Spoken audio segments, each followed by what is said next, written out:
Hello and good evening to all of you. So we will be doing the second part of labor and delivery module, 6 cases and few structured discussion tasks. So history taking in labor and delivery, always remember in the exam that it has to be very focused. Patient in active labor, don't follow the complete template blindly. And you will be asking the important points. So you can skip the family history, occupational history, smoking, alcohol, recreational drugs. Okay. And sometimes in that domain, information gathering will not be there. So this doesn't mean that you're not going to take the history. Then it has to be really very focused. You will be taking the history related to the patient safety points, like little bit detail of a labor and delivery, previous delivery, future pregnancy plans, medical condition, allergy, any surgery, uh, and that's all. And yes, blood, confirm the blood group and any reservation for blood transfusion. All right, so who will take the first case? Active participants. Anyone can volunteer. All right, so I'll take the name. Shweta, or yes, I can see Shweta. I can. Yes. Yes, Shweta, very I'll good. try. Okay. All right. I think there's a problem in my screen. Okay, adjust. Take your time. Yes. Can you see the slide? Yes, now. Okay.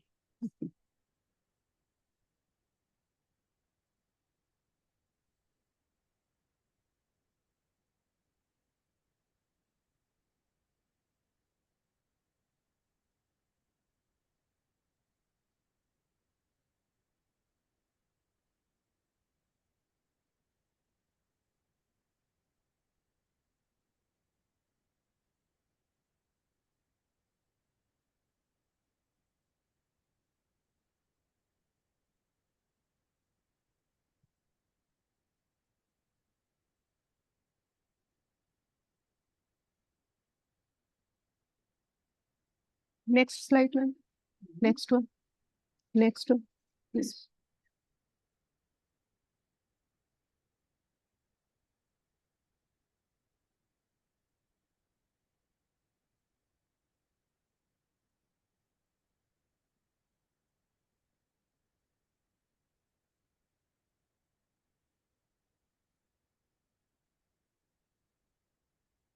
A previous one, please. Previous one. Yes. Can I start? Yes. Start, please. Hello, I'm Dr. Sweta, one of the doctor in antenatal clinic today. May I confirm your name and age, please? Yes, I'm Violet Harper, 34-year-old. Can I call you Violet? Yes. Okay. So understand from your notes that you are 37 weeks pregnant and you have blood sugar and you are on insulin. And Yes. your scan and blood test was done and you are here to discuss about the report and your delivery plan with us. Yes. Is it so? Yes. In fact, I received a call from the hospital and they asked me to come today. I hope everything is okay and my result is normal. Yes, don't worry, Violet. We all are here to support you. We'll discuss. I'll discuss about the report. I have your report with me. So, do you want to discuss about your report first, or you want? Can I ask few questions before proceeding further? Yes, that's fine. Okay. So, Violet, may I know about your this pregnancy? How is this pregnancy going so far? Yes, the pregnancy is okay. In fact, I was having regular checkups. Everything was fine. And but lately, it seems as if my tummy has become quite big. And sometimes I have this backache, and I'm not able to do my daily activities. I get tired also. I'm really sorry to know that, Violet. So, may I know about, are you feeling your baby movement normally? Yes. Any bleeding and water leak from down below? No. Okay. So, and you are, you get tired easily? I think so. You told me. Yes. Okay. So, then what about your booking blood test and scan earlier before this one? Yes, they were normal. Mm-hmm. And you were following your antenatal clinic regularly before that? Yes. Actually, last booking I missed, you know. Mhm. May I know why? The reason Uh, behind that? yes, because, you know, I was traveling and Mm-hmm. that is why I missed. Uh, Okay. So, Wallet, let me tell you that taking care of your health at this weeks of pregnancy is very important. Okay. So, yes. because if anything, because there is importance of getting checkup done. So, from now onwards, please don't miss the any appointment. Okay. Yeah. Okay. So, Wallet, I can see that you are okay. So, you have diabetes and you are on insulin. May I know about that when it was diagnosed earlier? And yeah. Mhm. Yes, that was long back. I was teenager, and since Mhm. then I am taking insulin. Okay. Did you tell your diabetes doctor that you wanted to be pregnant? And yeah. Yes, yes. In fact, I was having checkup with both my ops doctor and with my diabetes doctor. Yes, great. I think that is every 1 to 2 weeks. Yes, exactly. Okay. Good to know that. So, may I know about your previous pregnancy? Oh, yes. Actually, that was a very horrible experience for me. Everything was okay, but you know, what happened last time that uh, baby's shoulder got stuck, and there were so many people in the room, and somehow my baby was delivered, and he's okay. But you know, Okay. I don't want that type of delivery this time. I really want to have a smooth vaginal delivery this time. Yes, I'm really sorry to know about this, that you had shoulder dystocia last in your baby last delivery. And we will make sure this time that one-to-one care would be given to you, and this will try to prevent this all, okay? So however, let me tell you that this is not completely avoidable, but we try to do our best, Yes. okay? Yeah. Okay. So, what about your uh, like any surgery done in the past? No, Any other medical illness? no, Are you allergic to any medicine? no. And I can see that your height weight ratio is 25. So, what's your blood group? A positive. Any reservation for blood transfusion? No. Do you smoke? No, I quit smoking in this pregnancy. Good, good. Good to know that. So, any personal and past history of clots? No, And in your family? no. How is the support at home? Yes, my partner is very supportive. Mhm. So, Violet, I can see that you are in insulin, and so did anyone show to you how to do charting and how to store the insulin injection and how to take that? Yes, yes. Like I am doing the charting at home, and I keep insulin in the fridge. Mhm. So, are you able to charting regularly and taking insulin at proper time? Yes, in the last week, you know, I was busy, and you know, I missed some insulin doses. Yes, yes, you told me that you were traveling. So, okay, Yeah. maybe due to that. So, Walid, regarding your now, I have your report and blood test with report with me, and I've confirmed your name and HS number. It belongs to you. So, Walid, and before that, I need to examine you in presence of chaperone. I look for your tummy to see the how baby is doing, how is the growth of baby, and heartbeat of baby. Would that be fine? Yes. Okay, now coming to the report. So, your scan report shows that baby is doing fine. And baby is happy inside and it is in head down position, and after birth is also at normal position, but I have some concern regarding that. So do you want someone to be with you, because I will discuss a lot? No, it's okay. Carry on. Okay, so Wallet, I can see that the water around the baby is very high. We call this condition polyhydramnios, and the weight of baby is also the larger, higher for this age of pregnancy. Are Okay. you following me? Yes. Okay, so and also your blood test was done. It is showing that your blood sugar is not controlled. So I am afraid that your this could be the reason behind the baby weight is higher, being higher, and the water around baby is also high. So this is the concerning thing I have. Are you following me? Right. Yes. So whenever this condition arises, actually, so a team of specialists do you want to know about the further plan? Yes. And I understand that you are here because you want vaginal birth. Yes. Am I right? Exactly. Yes. Yes, I'll go ahead with that. You're planning. I'll discuss with you in detail. So now further, I understand that you want vaginal birth. It is very good option. Actually, we do promote vaginal birth because early recovery, early skin to skin contact with baby, and okay, and you recover early as well. But we advise this in the straightforward pregnancy where there is not any concern. Are you following me? Okay. Mhm. But whenever there is any concern, like any blood sugar is high, baby weight is high, and water around that baby is high, then we cesarean section is usually advised in these conditions. Okay. Yes.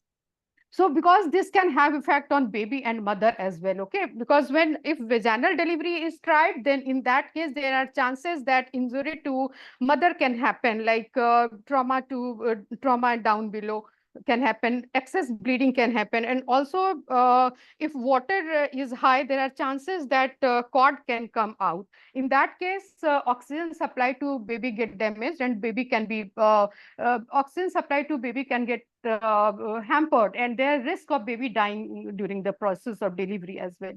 So are you with Okay. me, Wallet? Right. Yes. I'm really sorry to say all these things. So regarding the further management, your care would be under a team of specialists, my consultant obstetrician, your diabetologist, anesthetist, and the specialist midwife, all would be taking care of you. And then your blood sugar test also be done, and we need to admit you regarding the control of sugar, blood sugar. Okay. All right. So, can I wait for, and what about my cesarean? When it will be done? Regarding the your as you are on 37 weeks of you are on 37 weeks of pregnancy, so we usually advise in this condition at the after your normalization of blood sugar, the cesarean section would be done, and before that, injection called steroid would be given to strengthen the lung of baby. So after that, the cesarean section can be planned at 37 weeks of completed 37 weeks of pregnancy. And let me tell you that even cesarean section, there are some risk and benefit. Benefit is that the injury to baby will not happen. We'll know the time and less anxiety would be there. But the risk is that there chances of anesthesia, the chances of injury to other organ, and also increased chances of having cesarean in future pregnancy. Are Okay. you with me, Violet? Yes. Yes. All right. So we need to, yeah, we need to admit you. So if you want, we can discuss with your partner as well, and discuss with them, and then let us know regarding your Okay. uh, thing. Yeah. Time is up. Okay. Yes. So I'm speaking with my consultant. He will be here soon. And he will discuss with you, and then let us know about your thought. Yes. Yes, Shweta. Okay. Very well done. I was I thought I have left many asking things. few things, of course, few things, but minor things. Okay. Patient safety point and applied clinical knowledge part you have covered very well. Not much you have missed. So information gathering part, I will give you a pass. You were listening to me very attentively because so many informations will not be given that her HbA1c is high. So there could be some reason. So I told you I was busy, I was traveling, I missed the insulin dose. So you acknowledge that, okay? And you emphasize that like taking care of myself is very important at this stage of pregnancy. I should not miss my insulin dose. So very nice information gathering part. And just ask the name of the baby and fetal movements you asked. Yes, well done. Just to make your communication with patient more nice. Of course, it's a nice communication, Shweta. Very nice.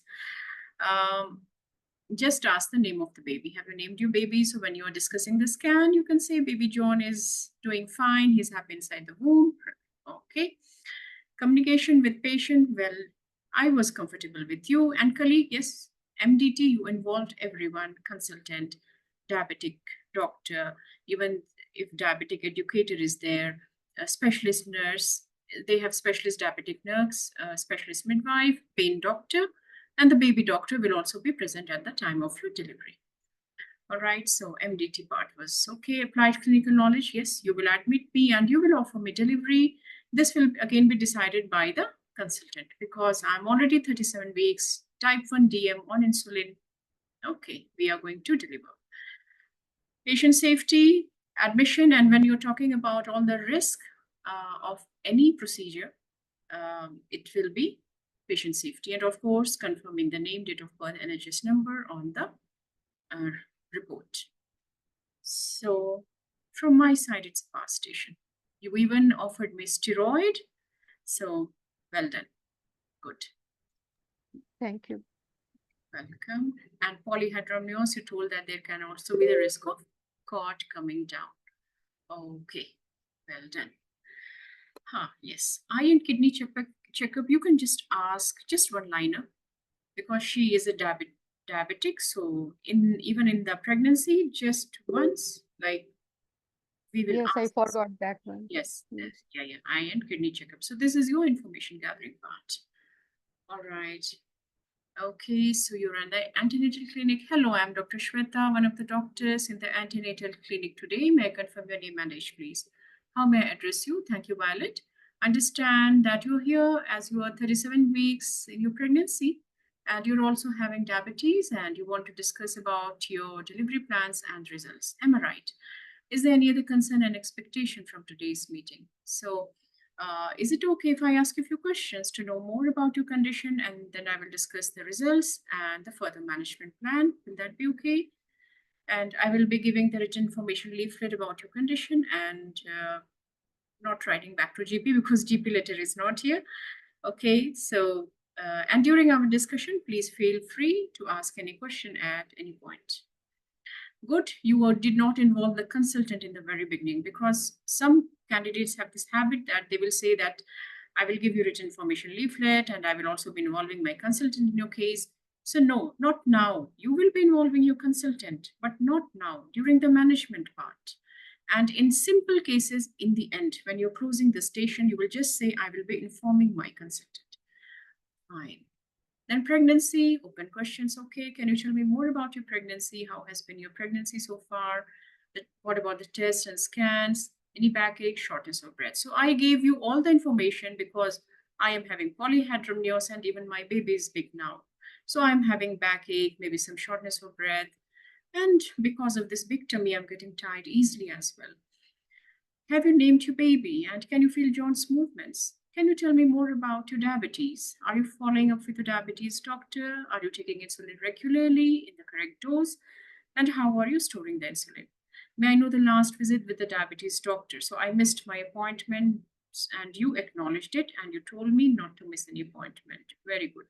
Just listen to what the patient is saying and say your own sentences. This is what they want in your communication with patient, not just okay, okay, okay. So you have to say something. Any recent hospital admission and how about your eye and kidney checkup? Then previous history, previous ops history, again, open questions. Can you tell me more about your previous pregnancy and delivery? So it was a difficult birth last time. Can you tell me what happened exactly? I'm really sorry to about that. How was your recovery and any tears? How about your baby? Now, here the important point is this: did the baby sustain any injury and what was the weight of the baby? Shoulder dystocia, and if the baby has sustained injury, then even if the blood sugar is normal, we will advise her for cesarean section. And are you following GP for any other medical condition other than diabetes? Are you taking any medication other than insulin? And did you take the folic acid high dose and aspirin? Like, you can skip the folic acid now. It's not going to make any difference now. Are you taking aspirin? Because you will stop aspirin, right? So because diabetic patients, we give them aspirin because there is risk of preeclampsia.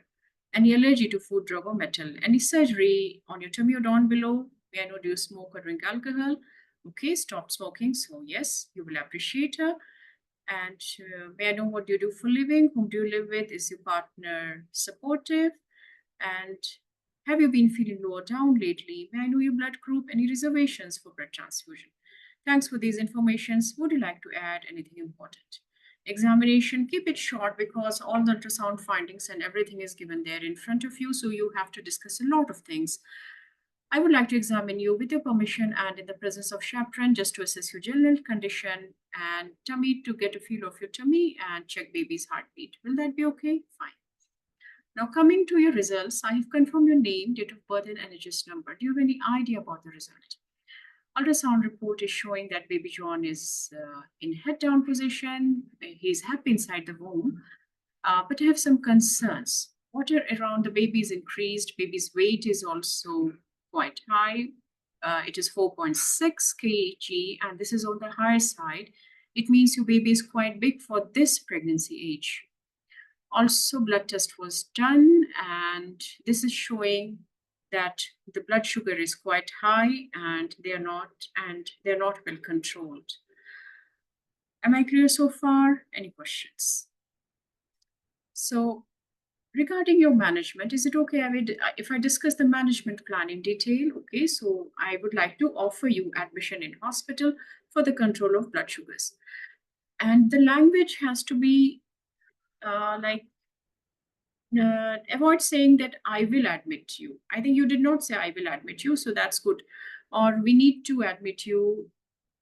They like the word offer you admission, offer you tests, offer you delivery, these things. Okay, I would like to offer you admission in hospital for the control of the blood sugars.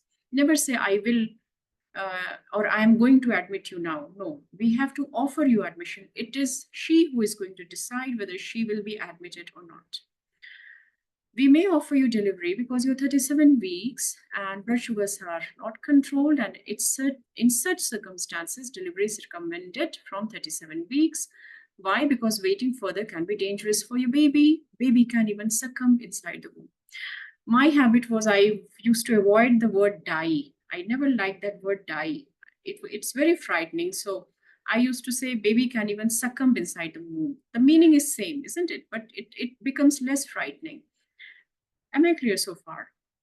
So it's going to be a shared care, and I will be involving my consultant, diabetes doctor, baby doctor, specialist nurse, midwife, and also the pain doctor in your care. And as of now, like, we also have to offer you test. So history part is done, examination is done, management, MDT, then investigation. Some investigations you have to talk about here because blood sugar is not well controlled. So urine for protein, and check for infection and substance called ketones because it may be high because of high blood sugars, and also assess the risk factors for clots. Now, regarding your delivery plan, safest option is to deliver by cesarean section. Now, she doesn't want cesarean section. May I know why? Okay, she is afraid of cesarean and she just want to have a smooth delivery this time. Your concerns are valid and understandable. At the very outset, I would like to tell you every woman has the right to deliver when, where, and how they want to deliver. But in some women like you, we have some serious concerns. So is it okay if I discuss with you about the pros and cons of the delivery options so that this will make you to help you to make an informed choice? Yes, vaginal delivery is a very good option. And like, if it is successful, women can go home early, can have early recovery, shorter hospital stay, and can resume their daily activities early.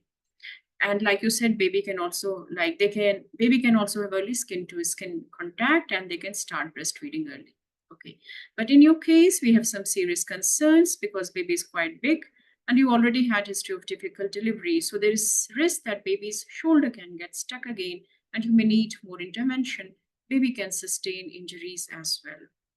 Am I clear so far? And like you can also have increased bleeding, extensive tears in the back passage. And if we are not able to deliver the baby, then you will need emergency cesarean, which can be even more risky. And I would like to tell you that your baby's weight is more than 4.5 kilogram, and also your blood sugars is not well controlled. So safest option is delivery by cesarean section. Am I making sense? Any questions? So is it okay if I discuss in detail about the cesarean? Advantage is that there is very less risk of shoulder dystocia. It is that this is no risk is not correct. There is very less risk of shoulder getting stuck, and baby can be delivered safely. But it is a major surgery, so like there is risk of surgery and anesthesia. You can have some pain, infection, and bleeding after the procedure. There is risk of damage to internal structures like bowel, bladder, and blood vessel. However, it will be done by experts and all precautions will be taken to minimize these complications. Am I clear so far? Any questions? So may I know what are your thoughts about delivery option? Okay, if she's ready for cesarean section. So, and if she says that I want to wait, so there's no time to wait. We have to offer you delivery because we can't wait for more time because this can be very risky and life-threatening for your baby. In the exam, you don't have to say every sentence. Just listen to what the role player is asking you. If she says that I want to wait for few more days, then you are going to say these sentences. All right, if she's ready, so okay, before the cesarean, we will offer injection for baby John's lung maturation. I will be informing the pain doctor. He will discuss the pain relief options. And most likely, you will be given an injection in your back. The baby doctor will see your baby after delivery. Okay, and if she asks, will my baby be okay? Yes. Like the blood sugars of your baby will be checked. And if there is any concern with your baby's blood sugars, then baby may need admission in the special care baby unit. Okay, any questions? All right, so while waiting in the ward, if you have concerns like tummy pain, bleeding, any leaking, and any concerns regarding the baby's movements, inform us immediately. Okay, no more questions. So we know timing of delivery for type 1 and type 2 DM, 37 to 38 plus 6. Now, in her case, we can't wait. She's already 37 weeks, so we will offer her delivery. And if it is GDM, well controlled, then can wait till 40 plus 6 days. Okay. All right. So what you will do if you get the time in the exam, just say I will arrange for your admission and I will give written information leaflet about cesarean section as well. Inform my consultant, diabetes doctor. When am I going to have cesarean section, doctor? So we will discuss with you about the timing of cesarean, whether it will be done today or tomorrow after discussing with my consultant. Okay. So if you're not able, because this is a gray zone, we don't know when she will be having cesarean section, maybe today or tomorrow. Who will decide? Your consultant will decide. Always behave like you are an ST5. So yes, your answer was very nice. Okay, just few points you will add on: history, examination, then few investigations if it is needed in the station. And what else was there? One point which we discussed. Yes, any history of shoulder dystocia, always ask, how is your baby? Did he sustain any injury? Okay, Shweta, well done. Keep it up, my dear. Yes, I missed few things, important things actually. Yeah, these things. Yes, this will come with practice.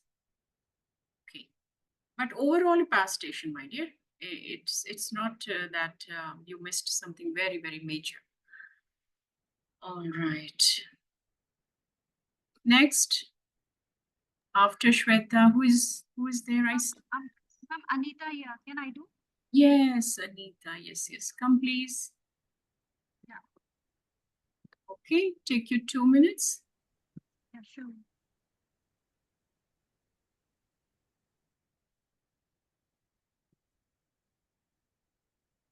Assalamualaikum. Doctor, I also joined Dr. Bushra from Zen. Okay, Bushra, no problem. I will call your name. Mhm. Okay.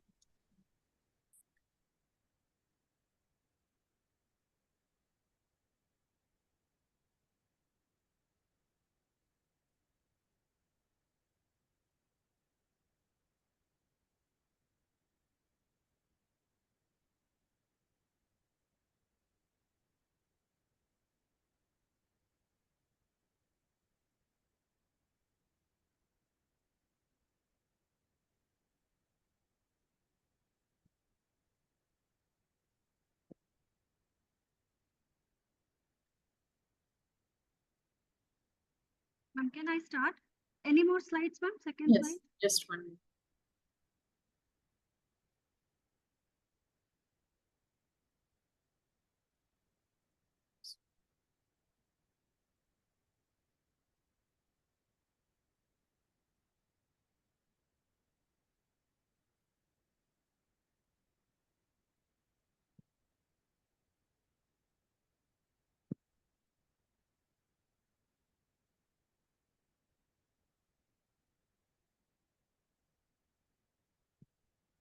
Yes, ma'am. I'm here. Okay, start please. Yeah.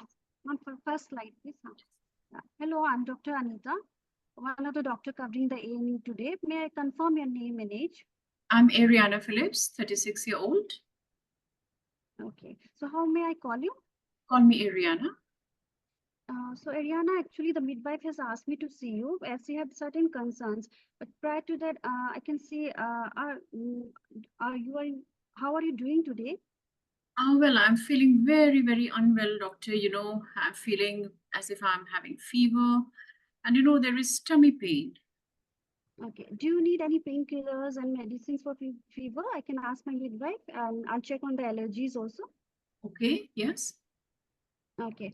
So once you're comfortable, please let me know. We can continue with the discussion. Okay, yes. Yeah. So Ariana, as I can see, you had some medications for the labor to be induced, right? Yes. And also you had a previous cesarean section. So may I know, like, since how long you have been having this pain? Oh, yes, actually, it is for the last 2, 3 days.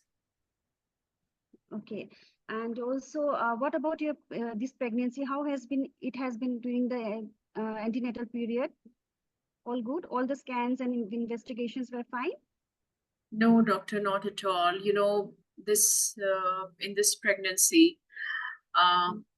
actually, my baby is having a condition known as anencephaly, and Mhm. I was told that they will be that I should end this pregnancy, but I just wanted to deliver my baby, see my baby once, and hold my baby once. So I refused termination at that time. And then last week, I came to know that my baby's heartbeat is absent. And when I went to the other hospital, I was given these medications. They said prostaglandins to start my labor, but my labor did not start, and I'm feeling so upset because of all these things. I'm very sorry to hear about it. And also, how are you coping with that? Did you get connected with the counselors? Yes. Okay. So, what about any previous, apart from cesarean section, I can see, how was the recovery after the cesarean section, previous birth? Yes, actually, that was also a bit complicated. I bled a lot, and then I received blood transfusion after my cesarean. Mm-hmm. I can see. I'm sorry. And what about like after the delivery? Did the consultant discuss with you regarding any concern about the cesarean section apart from the bleeding? No, no. And are you aware of the cuts? Was it Yes. given up, down, or straight? No, no, it was side to side cut. Okay, I see. Can I go through your notes if you don't mind? Yes. Okay. Okay. And how about your future pregnancies? Well, I would like to have at least 2 more children. Okay. And any other medical condition you had? No, Any surgeries apart from cesarean? no. What about your blood group? A positive? Okay. And any reservation to blood transfusion? No. Any and you, as you said, you don't have any allergies, right? Yes. So, Ariana, actually the midwife had certain concerns regarding you. She has examined you, and I have an observation with me. So, what I can see is like you're having your temperature is raised, and also we have your blood counts where the blood counts are also raised. And she has also examined you abdominally where the there is some pain in your tummy. So point seeing all these things, what I can see is there is some infection which is running around. Okay. Yes. Okay. And as you told me, you already had 6 doses of medicines, and you're not, the labor is not progressing. So we have certain concerns. Can I discuss with you? Yes. So what happens in such condition? Probably there is some infection which is surrounding the baby, and seeing that it is important for us to deliver the baby in very soon. Okay. And so what we can suggest you at the moment is like uh, to deliver the baby, we'll get you in the loop with my consultant also, and also the sleep doctor, that, and also the midwife and the labor ward coordinator. And after informations, we probably have to get you the baby delivered by a cesarean section. I don't want to undergo another cesarean section. Is there anything else which can be done to deliver my baby? Yeah, definitely. I understand your concern. And I'll definitely discuss about it, Ariana. But the thing is that right now, as the infection is there, another choice which we had is the balloon catheters, which could have been inserted in the neck of the womb. But that will again take time. And at this moment, time is an essence, and we want the baby to get delivered. And this is very important for your safety, as if the infection spreads through your through your blood, it may be very dangerous for you, and that may even be life taking. Okay. I see. Yes. So can I discuss with you the pros and cons of the cesarean section, if you don't mind? Yes. All right. Okay. So first of all, what we will be doing is like I'll inform my consultant, and also the OT staff, and the sleep doctor. They will come and discuss with you the painkillers. We'll also put you by meal per mouth, and also we'll take a valid consent from you, written consent, and then we'll be providing you with antibiotics. We'll also care bundle where all the swabs will be taken from the vagina, and also the blood cultures may be sent, and also other tests like the full blood count again, and the coagulation profile, and the LFTs and other investigation will also be sent to see the further pictures. Okay. Yeah. And then we'll take you for the uh, cesarean section. Though having cesarean section, that means the benefit is the baby will get delivered, and it will be easier for to come out of the infection very fast. But having a cesarean section again means there will be certain complications in the future regarding the afterbirth, like as 2 cesarean section means that there may be increased chances of having afterbirth complication in future, and also that will decrease your chances of having a vaginal birth again in the future. Okay. Yes. And also there are chances of infection, there are chances of bleeding, and also pain. But all under experts' hand, these all complications can be minimized. All right. Yes. Okay. So anything else you'd like me to tell you? No. Okay, so at the moment, I'll inform my labor ward coordinator, and we'll get all the things done. And once the baby is delivered, we'll get you connected with the bereavement counselors again. And also, as you told me, you wanted to get the snap and of the baby, so we can make arrangement for that. And we'll also discuss about the hospital. Will discuss about about the funeral services of the baby, and also the registration details of the baby with you. Okay, and also we can get you connected with the send services also later on. Right. And in the after the your delivery, will take your care. Your care will be in the 2 hours in the post-operative ward, and then we'll shift you to the high dependence unit, where you'll be adequately monitored for your vitals. In the MU charting, we'll also monitor your intake output. DT risk assessment will also be done for you, and also we'll get you and also later on we'll come and talk to you again. Yes, and what about my next pregnancy? I hope I will be having a healthy baby next time. Yeah.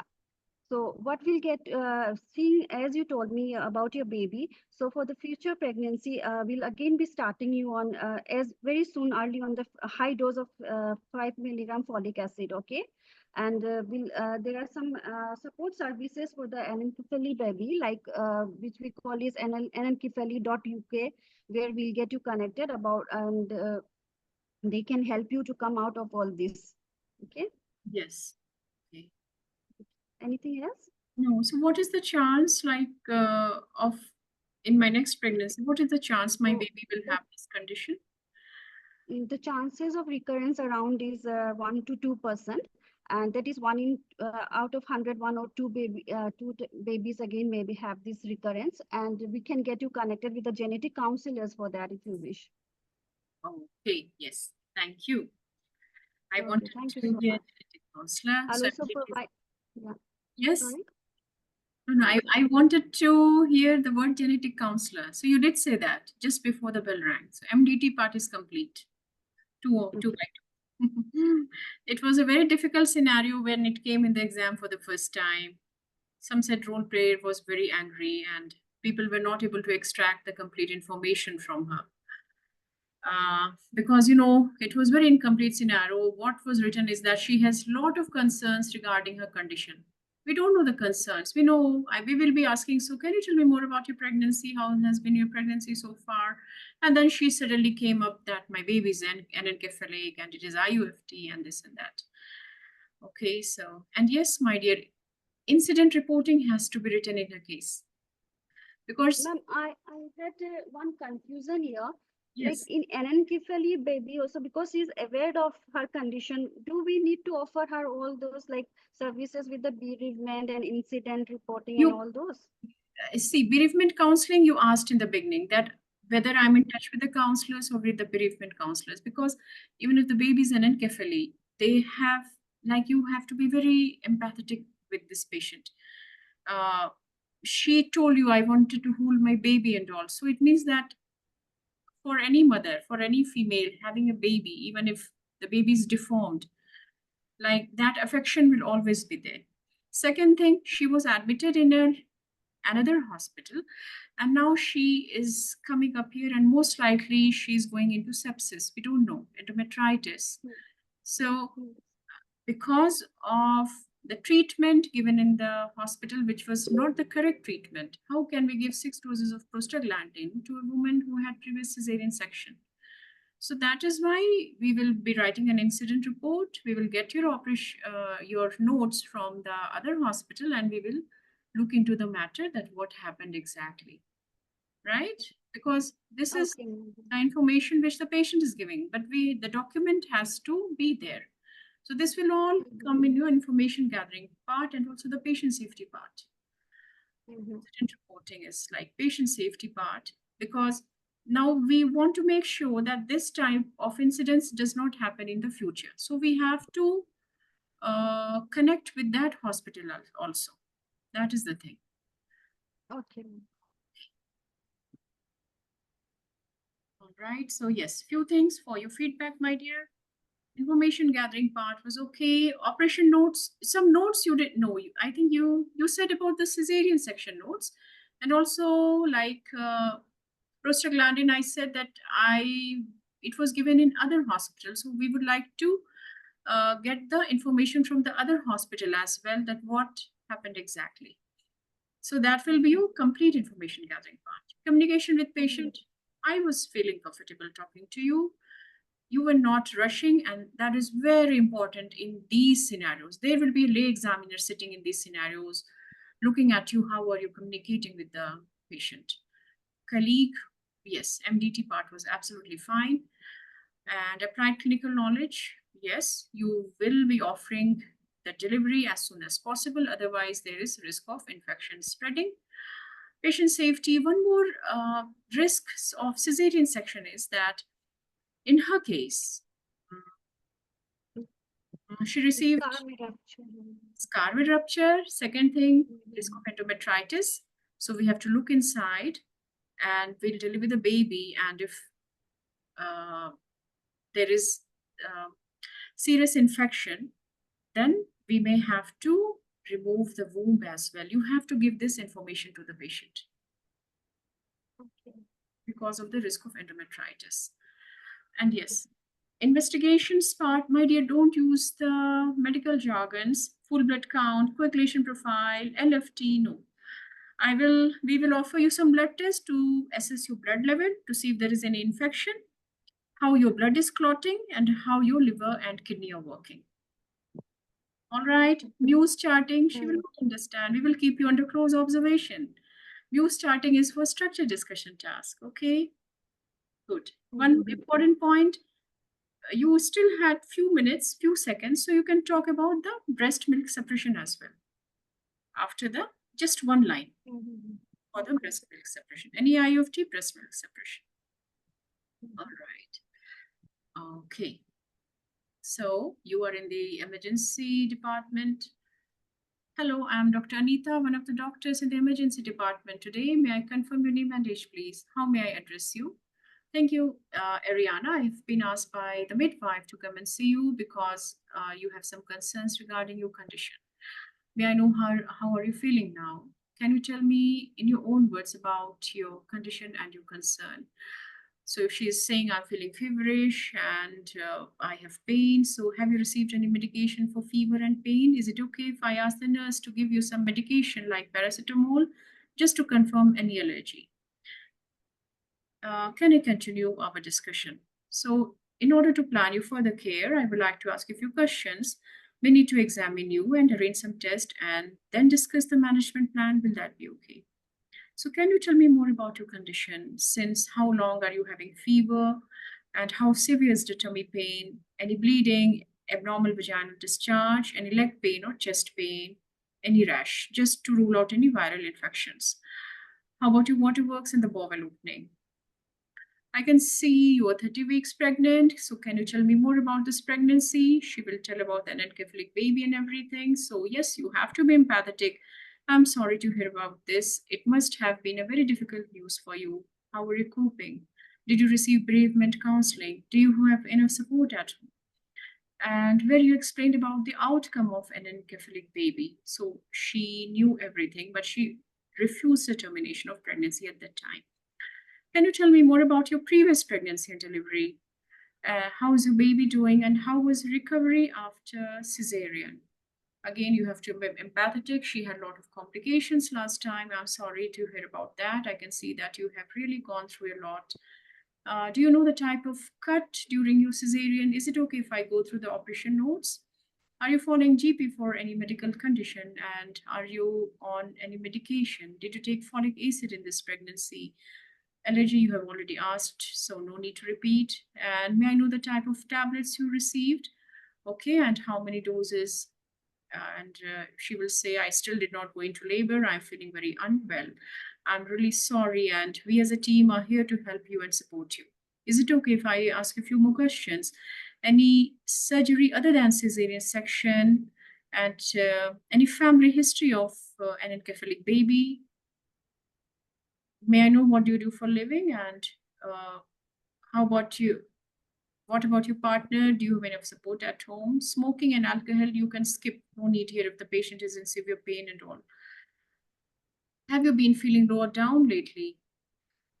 May I know your weight height ratio and your blood group? Any reservations for blood transfusion? Thanks for these informations. Would you like to add anything important? So is it okay if I examine you with your permission and in the presence of chaperone just to assess your general condition? I have your examination and observation findings, and from the history, observation findings, and blood test results, you are having some infection. That's why you are having fever and you are feeling unwell. Also, midwife has done your tummy examination, and it is showing that you are having, like, it was very painful for you. Am I right? And since you received 6 tablets to start your labor and your labor did not start, and you are feeling so unwell, I will also write an incident report, and we will get all the informations from the other hospital as well. If she says that everything was done in the other hospital, and we will look into the matter very seriously. Any questions? So in this situation, we need to deliver your baby as soon as possible to prevent the infection from spreading further and to prevent the scar from giving way or opening up. I would like to discuss with you about the further management. Will that be okay? We would like to offer you cesarean section. Will that be okay? Yes, your concern is valid. So other option is that we can insert a tube that is which will be inserted inside the neck of womb to start labor. But in your case, since you are having fever and infection, this method is not suitable because it's a time-taking process. And in your case, time is of essence because there is evidence of infection. And if delivery is delayed further, there is risk of widespread infection. It can spread from your womb to the blood and to the whole body. And then it will be very difficult to control the infection and it can be risky. Keep in mind, you have to talk about the sepsis and septicemia. Am I making sense? Any questions? So may I know your preferences? Okay, so if she's ready for the cesarean section, now comes your MDT part. I will be informing my consultant, the pain doctor. He will discuss with you about the pain relief options. We'll inform the operation theater team and also the intensive care physician, specialist nurse, and also we have to inform the specialist in infection control. Also, I will be offering more blood tests to check your blood level, how your liver and kidney are working, how the blood is clotting, you can add that, and substance to assess the severity of infection, that is the serum lactate. We have to arrange the blood because there is risk of increased bleeding during your cesarean, offer you antibiotics to control and reduce the risk of infection. Regarding the cesarean, it's a major operation, generally a safe procedure in expert hands. And however, the advantage is that your delivery will be quicker. Would you like me to talk about the risk of cesarean in detail? She already had a cesarean section. So in such stations, just ask the patient, would you like to know more about the cesarean? Okay. So in your case, there is more risk of bleeding. So we have to offer the injection to reduce the risk of bleeding. And we have to keep the blood ready and offer you blood transfusion if needed. To reduce the risk of infection, we will offer antibiotics, and to reduce pain, we will offer painkillers. There is more risk of damage to the nearby structures like bowel, bladder, and blood vessel, and also there is risk of clots. So we will offer blood thinning agents, offer the leg stockings, keep you well hydrated, and help you to mobilize early. This will help to reduce the risk of clot. Any questions so far?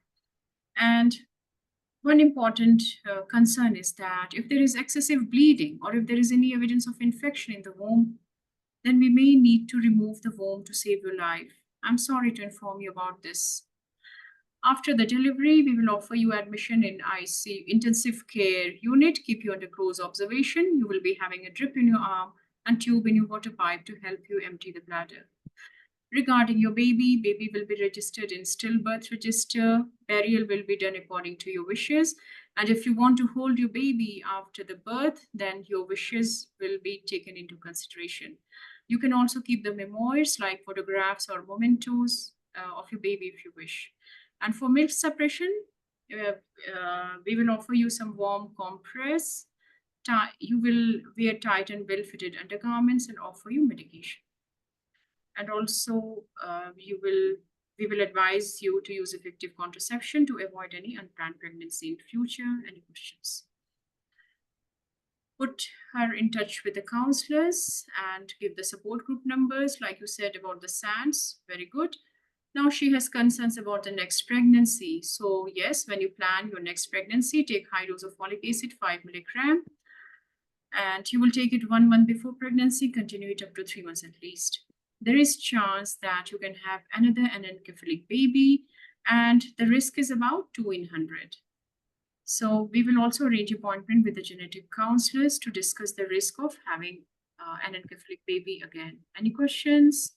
All right, so what I will do, if you get the chance in the exam, just tell her I will ask the nurse to prepare you for cesarean, and we'll give you the consent form.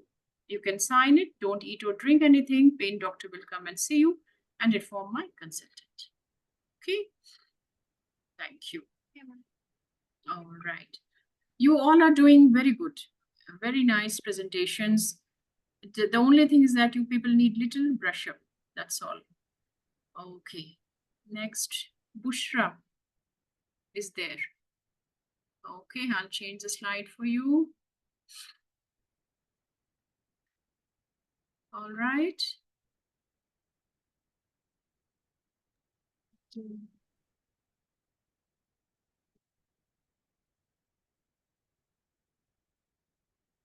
Yes, Bushra, have you opened your mic?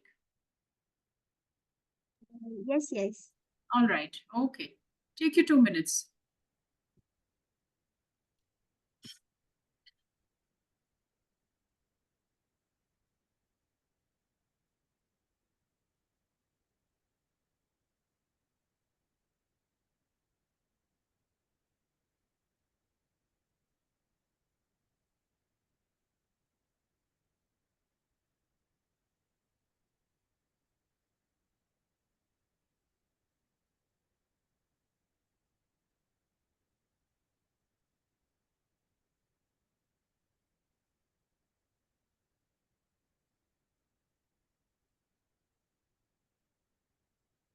Okay. All right. Yes. Start, please. Hello, I am Dr. Bushra, one of the exam candidates. I read this scenario and I am ready for structured discussion. All right. So the first question is that this patient is collapsed on the floor. You are alone. What will you do? Justify your initial management. This is a obstetrical emergency, and first of all, I will immediately approach to the patient and ensure the safety of the environment for me and for the patient. And second, I will call for the help for my obstetrical consultant, anesthetist, immunologist, and resuscitation team. And next, I will check the response to the patient. If the patient will responsive, I will keep the patient in the recovery position, left lateral, and monitor the vital pulse, blood pressure, temperature, and oxygen saturation, and assess the fetal well-being, and rule out the cause, and after this monitor accordingly. If the patient is not responsive, then immediately I will check the patient breathing and pulse, and for the breathing we can check the chest movement, and also feel for the ear sound, and then I will if there is no breathing, then I will start ABC protocol. Check for the airway, and for the airway keep the patient head left lateral, and the chin lift and held tilt position. And if airway is patent, put the supraglottis airway to keep the airway patent. And after this, I would like to start the cardiopulmonary resuscitation. And for that, patient should be placed in the spinal board if available, to keep the tilt at 15 to 30 degree. And if spinal board is not available, then keep the pillow below to keep the patient tilted at least 15 degree, or manual displacement of the uterus if the patient is 20 weeks above pregnant. For the cardiopulmonary resuscitation, I will do 30 compression and do rescue breathing, and the chest should be depressed 5 to 6 centimeter down, and I will put the hand at the center of the chest, and hands should and arms should be perpendicular. and continue the cardiopulmonary resuscitation until the health will be arrived and the defibrillator will be attached. During the cardiopulmonary resuscitation and when the health will be arrived, during this we have to take the patient, maintain the circulation to take wide bore cannula at least 16 gauge into the peripheral circulation. If peripheral circulation is difficult to maintain, then next approach should be the central venous line. And if it also not available, then intraosseous and venous cut down. Then after try to intubate the patient as soon as possible when the help will be arrived. And intubation should be done with the endotracheal cuff tube to avoid the risk of the aspiration in the pregnant woman, and attach the 100% oxygen supplementation. And after when the help will be arrived and defibrillator will be attached, then assess the rhythm for the patient and check if the rhythm is non-shockable, mean it is asystole and pulseless electrical activity. Then we continue the resuscitation for at least 2 minutes more. And if the rhythm is shockable, mean that is the ventricular fibrillation or pulseless ventricular tachycardia, then we will give the shock at least that is the 200 joule biphasic and 360 monophasic, and then assess the rhythm again and continue the cardiopulmonary resuscitation. If the patient is not respond within 4 minutes, then we have to do the perimortem cesarean section if the patient is pregnant above 22 weeks. And for the perimortem C-section, it should be done at the site of the occurrence of the emergency. And the incision should be as fast as the physician can give. It can be the suprapubic transverse, and it can be a midline, and deliver the baby. Only scalpel and 2 cord blood are needed to do the C-section. If the patient will recover and respond, then patient should be shifted to the operation theater to after analgesia and aseptic measures and give broad spectrum antibiotics, close the uterus and abdomen under aseptic measures, and shift the patient in the high dependency unit for the further monitoring under the intensives. And if the patient will not respond, and then we have to inform the coroner and embrace. And after that, we have to write all the documentation in this sequence and debriefing to the family, and also write the incident report to the ambulance, and skill and drill should be done. All right. What are the reversible causes of maternal collapse? The reversible causes of the maternal collapse, if the patient has the hypoxia, like patient has myocardial infarction, cardiac tamponade, and maybe there is the tension pneumothorax, then the respective cardiologist should be informed. And also maybe there is the hypovolemia, like bleeding, maybe placenta previa and placental abruption, mean conceived hemorrhage and postpartum hemorrhage. All these should be controlled. And maybe the patient has aortic aneurysm, then respective team should be informed. And the other reversible causes are patient may have electrolyte imbalance, hyponatremia, hyperkalemia, and hyperkalemia and natremia. And then other are the patient may have a thrombin in pulmonary embolism, and that we have to control with the unfractionated heparin. And other one is the patient have the drug toxicity, magnesium sulfate toxicity is also reversible. We can give antidote, that is the calcium gluconate, 10% 10 ml within the 10 minutes. And patient may have local anesthesia toxicity. For that, we can give the 20% lipid rescue for 1.5 ml per kg, and with and can repeat after 5 minutes, and can start the infusion at the rate of 0.5 ml per kg per minute. And other reversible causes is patient may have eclampsia, that we can manage the patient according to the eclampsia protocol. Mhm. Okay, how will you gather information about her? We can gather information from the patient relatives and midwife who received the patient in the delivery room, and also all the clinical notes of the patient can be reviewed, antenatal record and clinical notes, and midwives and patient relatives. And if the patient survive, then we can take history all from the patient. Okay. All right, few seconds. Would you like to add anything?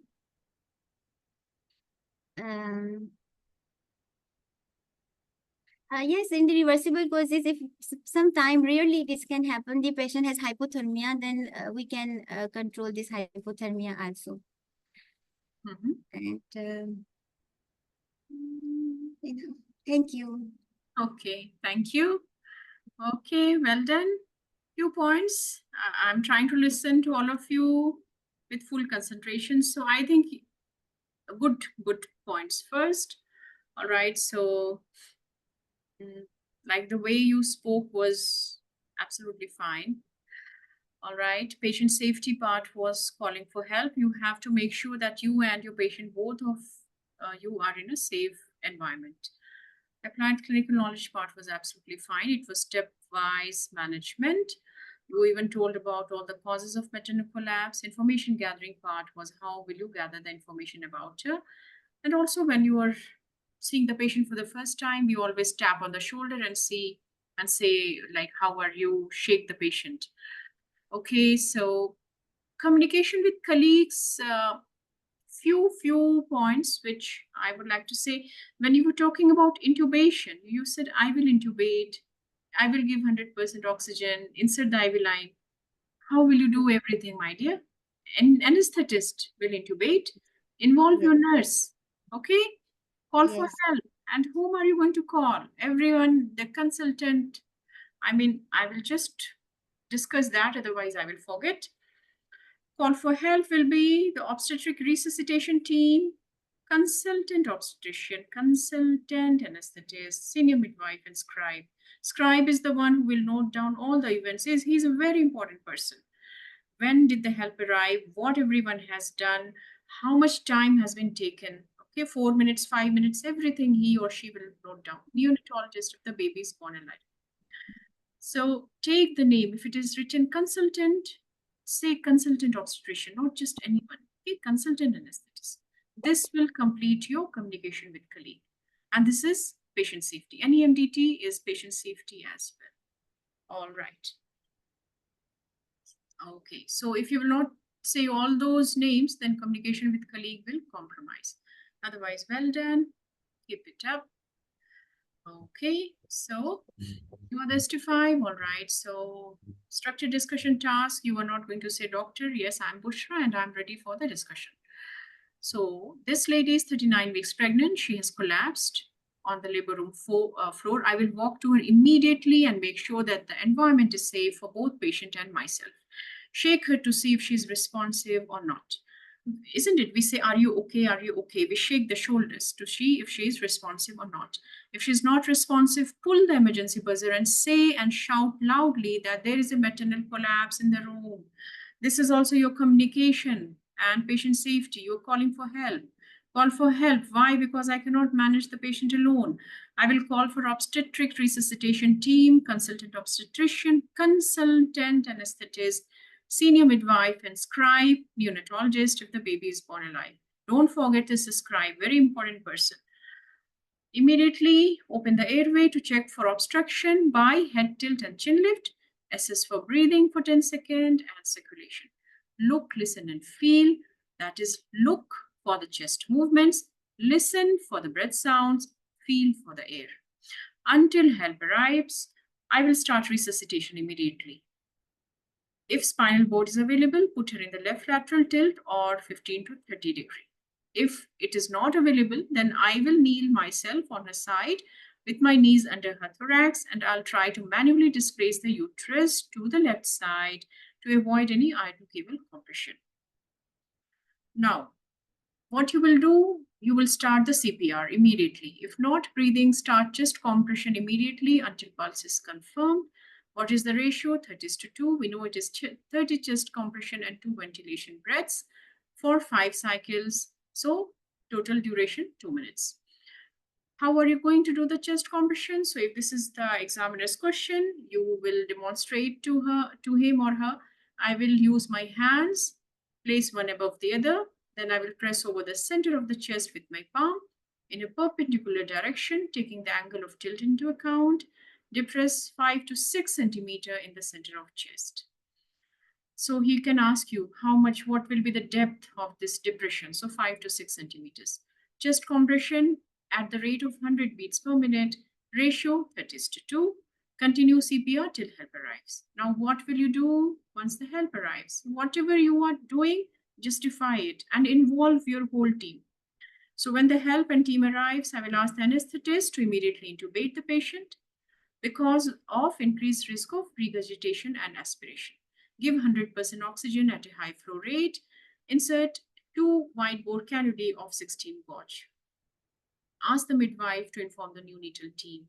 If the patient is more than 20 weeks, she may need delivery. Like in my patient, she is 39 weeks. Now, another team is your resuscitation team. They will attach the defibrillator and monitor. So that is the AED, automated external defibrillator, and then rhythm will be assessed. So if it is ventricular fibrillation and shockable, then attach the defibrillator and pads and one shock is given. So if monophasic, then high energy is given, that is 360 joule. If biphasic, then low energy 200 joule is given. Immediately resume CPR for 2 minutes and then check the rhythm. If it is asystole, non-shockable, then continue CPR for 2 minutes and then check the rhythm. Another safety point is that all the equipment should be away from the patient and everyone should be away when the shock is being delivered. Now, you can have two possibilities now. After the CPR, if the patient is not responding to CPR within 4 minutes, then we have to attempt the delivery to assist resuscitation. Delivery has to be achieved within 5 minutes of collapse. So now cesarean section, this hysterotomy you will be doing within 1 minute, isn't it? And where you will do, I will do that there in that room. You will say, I will do. Don't say that the physician will do. You are the ST5 and you are there. So I will do that there in that room. It will be resuscitative hysterotomy. There will be the tray available on the resuscitation trolley with scalpel and 2 clamps. What type of incision? It will be the fastest route, midline infraumbilical or the transverse suprapubic. If the patient survives and resuscitation is successful within 4 minutes of CPR. Now, here you are not going, now you have to do the further assessment of both the mother and the baby. So ask the midwife to attach the CTG to assess the fetal well-being. Arrange her transfers to the HDU, high dependency unit, with appropriately trained staffs. Monitor closely under the care of consultant intensivist. Ask midwife to monitor her observations continuously with a news chart. Insert a urinary catheter for urine output and continue the IV fluids. And we have to maintain the fluid input, food output chart. Avoid any fluid overload because we know it can cause pulmonary edema. Then request for investigations, full blood count, check for hemoglobin and blood group and save, liver function test, kidney function test, urea and electrolytes, and coagulation profile. So this will also help us to know about the cause of a collapse. Yes, Bushra, my dear, did you say the clinical governance points? I think no, because I have put a cross. Yes, I done. You said, you did Yes. say, you have said. Yes, I write all the documentation in this sequence and debriefing Yes. to the patient and write incident report to embrace. Fine. Okay. Okay. If the you're patient done died, this- then inform coroner. Yeah. All right. So clinical governance in any complicated cases, it is very important. Documentation of all events, debriefing the patient because it can cause post-traumatic stress disorder, postpartum depression, and tocophobia. Debrief for family, debrief the team. DATIX, that is incident reporting and informing the risk management team. Discuss the case with my consultant, arrange a meeting with my team, that is the departmental meeting. If the patient doesn't survive, then we will inform the coroner and MEBRASE. Now, what are the reversible causes of mid-end collapse? So even if you you will say 4H, 4Ts, you will get the marks. So because you will have very less time by the time you will come to question 4. So it is hypovolemia, hypoxia, hypo or hypokalemia, hypothermia. What about the 4Ds? Thromboembolism, toxicity, tamponade, tension pneumothorax, pregnancy-specific causes, eclampsia.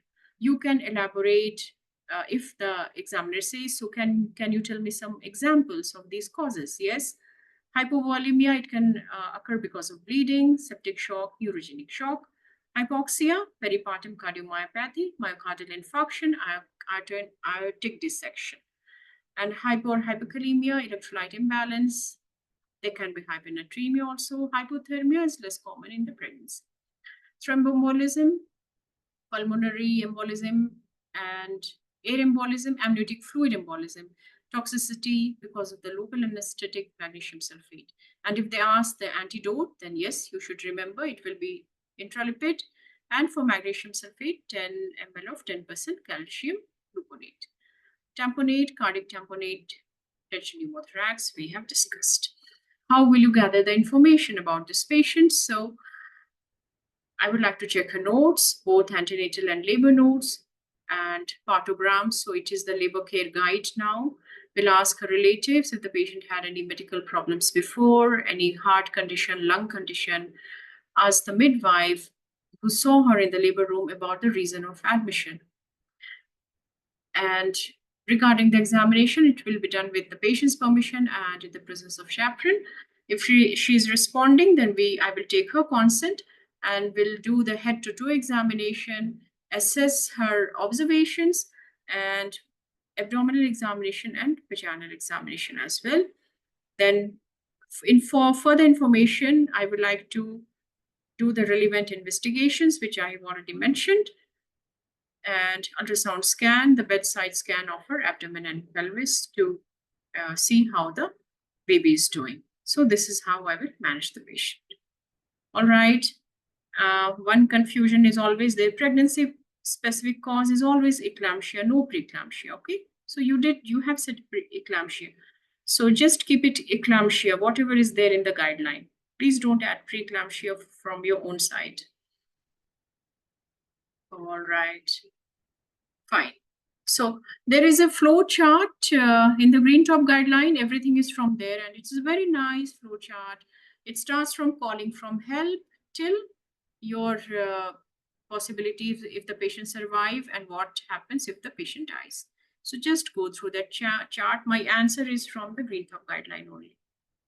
Okay, Bushra, just remember your colleagues. You cannot do everything yourself. Involve your colleagues in whatever you're doing. Okay, thank you. All right, welcome. We have who else? Dr. Shanti, are you there? Yes, ma'am. Yes, ma'am. Okay, come please. Yeah. Take your 2 minutes. You have 2 slides. Okay, ma'am.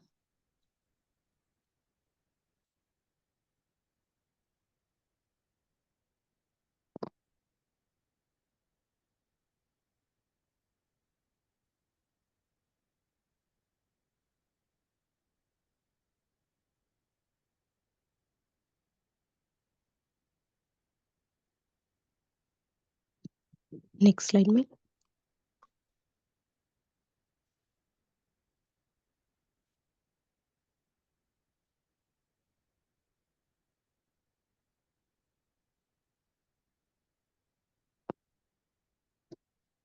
The previous slide, ma'am.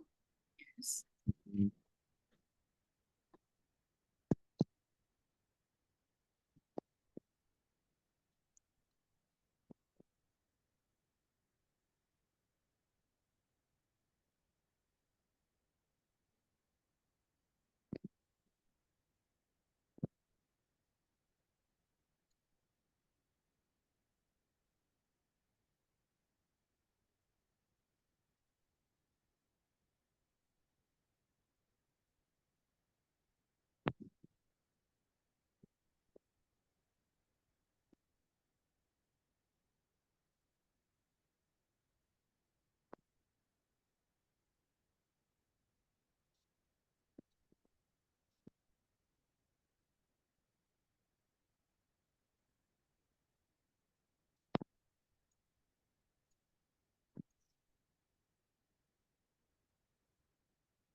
Yes, start please. Hello, I'm Dr. Shanti, one of the doctor in the antenatal clinic today. Can I check your name and age, please? Yes, I'm Jenny Parker, 34-year-old. How can I address you? Call me Jenny. Yeah, I can see from your case notes that you are here today to discuss about the scan, and your GP has some concern over the baby's weight. Is that right? Yes. So, how can I help you today? So, can you tell me in your own words, how are you doing today? Yes, I'm otherwise feeling okay. Just having some backache, that's all. And actually, GP was very much concerned about my baby's weight, and I hope everything is okay. So, can you tell me more about your present pregnancy? Yes, actually, this is my first pregnancy, and I'm very happy that I'm going to become a mother, and it was a planned one. And like right now, I think I'm 8 months pregnant. Any other concerns like any increased blood pressure or any sugar? Did your midwife has any other concerns? No, Are you regular in your checkup, like regarding the baby's growth and otherwise? yes, Have you named your baby? yes, he's John. So how was John moving about? Yes, I can feel his movements and his kicks. Very good. Do you have any pain or any discharge or any draining? No. Okay. So regarding your periods, is your periods regular? Oh, yes. Yeah, periods are regular. So did you use any contraceptions or is there any concern like your dates are not correct during the early weeks of pregnancy, like during a dating scan? No, nothing like that. Good. So are you up to date with your smears? Yes, they're normal. Good. Regarding your medical conditions, do you have any other medical conditions for which you are following the GP? No, Any surgeries? no, Any allergies? no. So what about your blood group? A positive. Do you have any reservation for blood transfusion? No, Regarding the family history, if anyone in the family is having high blood sugar, or a family history of clots, is there? no, no. Good. And regarding your personal history, so do you smoke, No, I have stopped smoking. drink alcohol? No, I have stopped it completely. Very good. Regarding, sorry to ask about any recreational drugs? No. Okay. So are you well supported at home? Yes, my partner is there and he's very supportive. So what do you do for a living? I'm a lawyer. Very good. And um, so in the past 4 weeks, have you ever been depressed or anxious? No, no, Thank you for sharing all the information. Do you want to add anything? no. So I can see from your notes that your height weight ratio is 24.8. Is that right? Yes. So coming to your, so I, in the presence of chaperone, I want to examine your blood pressure, pulse rate, as well as your tummy, to see how the baby is. Is that okay? Yes, that's okay. Fine. So so regarding your scan result, I have checked your name as well as NHS number. Your scan shows that the baby's growth is more than what we expect for this age of growth. Okay. All right. So this we call it as large for gestational age. Have you heard it before? No, no. What does it mean? So it means that, so if you, so the baby's growth is more than what we expect at this gestational age. For this age, the baby should be, so we have a chart showing how much the baby should grow. Okay. So, but your baby is growing extra than what we expect. Okay. We call those babies as large for gestational age. Okay. So can you understand what I'm saying? Do you want me to repeat it? No, you want to say that my baby is quite big, right? Yes. Mhm. So why this happen is we doesn't know, but sometimes genetically the baby can grow big, or if the mom is big, then the baby can be big, or if the mother has diabetes, then the baby can grow like this. Okay. Mhm. Yes. But from your history, there is no such, like you have no history of diabetes, or your blood sugar, everything is normal from the top, but we still, since the Mhm. baby is big, we want to check your blood sugar. Yes. Okay. Yes. So after giving 75 gram of glucose, after 2 hours, we'll check your blood sugar. Okay. Yeah. And so regarding, and then we'll have a constant um, scan we will do every 2 weeks to see how the baby is growing. All right. So if the baby is big, it can have certain issues. Okay. So for you as well as for the baby. So for you, you may need to kickstart the labor, or you may need a cesarean, or you may need a help at the end with the help of a forceps or a vacuum delivery. And Mhm. for the baby's shoulder can get stuck during normal delivery, and the baby can get a fracture, or the baby can get a nerve injury. Okay. Right. Yes. So regarding the mode of delivery, so Mhm. your treatment will be a hospital based delivery, and you will be treated by a group of doctors like sleep doctor, my consultant, specialist midwife, as well as baby doctor. Is that okay? Yes. Yes. So there is chance I can have normal vaginal delivery, isn't it? Yeah, I will explain the options. Okay. So actually, for a big baby, there is no evidence as such to tell which mode of delivery is best. Okay. Because the scan shows an error. Always the scan is not accurate. The scan can show an error of 10% of the weight. The scan can be is not accurate. It can be, what I say is, the 10% of the weight can be more or less, so we cannot rely on the scan on the birth weight. So according to the evidence, there is no uh, what I s- no evidence to say which mode of delivery is best. Let me tell all the option with the advantage as well as disadvantage, and it is the final decision is yours to choose which is the best. Okay. Yes. Hello. Yes. Yes. Yeah. So first, so which do you prefer any mode of delivery? Well, yes. I would like to have vaginal delivery.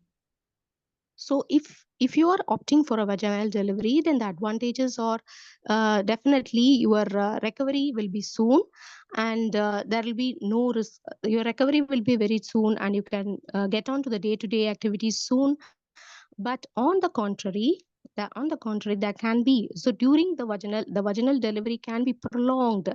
You mean that is the labor can be prolonged, or at the end of the labor it can get stuck. It can get tear in the back passages, or there can be excessive amount of bleeding, and these are all the downs of vaginal delivery. And the baby's shoulder can get stuck during vaginal delivery, and the baby can get a nerve injury or a fracture. Okay. Yes. And in on the contrary, for the cesarean sections, we can do a planned cesarean section by 39 weeks. The advantages are the tears of you are avoided, and the baby will be very safe. On the contrary, you will get there is more chance of infection, and your recovery will be delayed, and there is more chance for what to say, clot forming in the legs as well as in the lungs. Yes. Okay.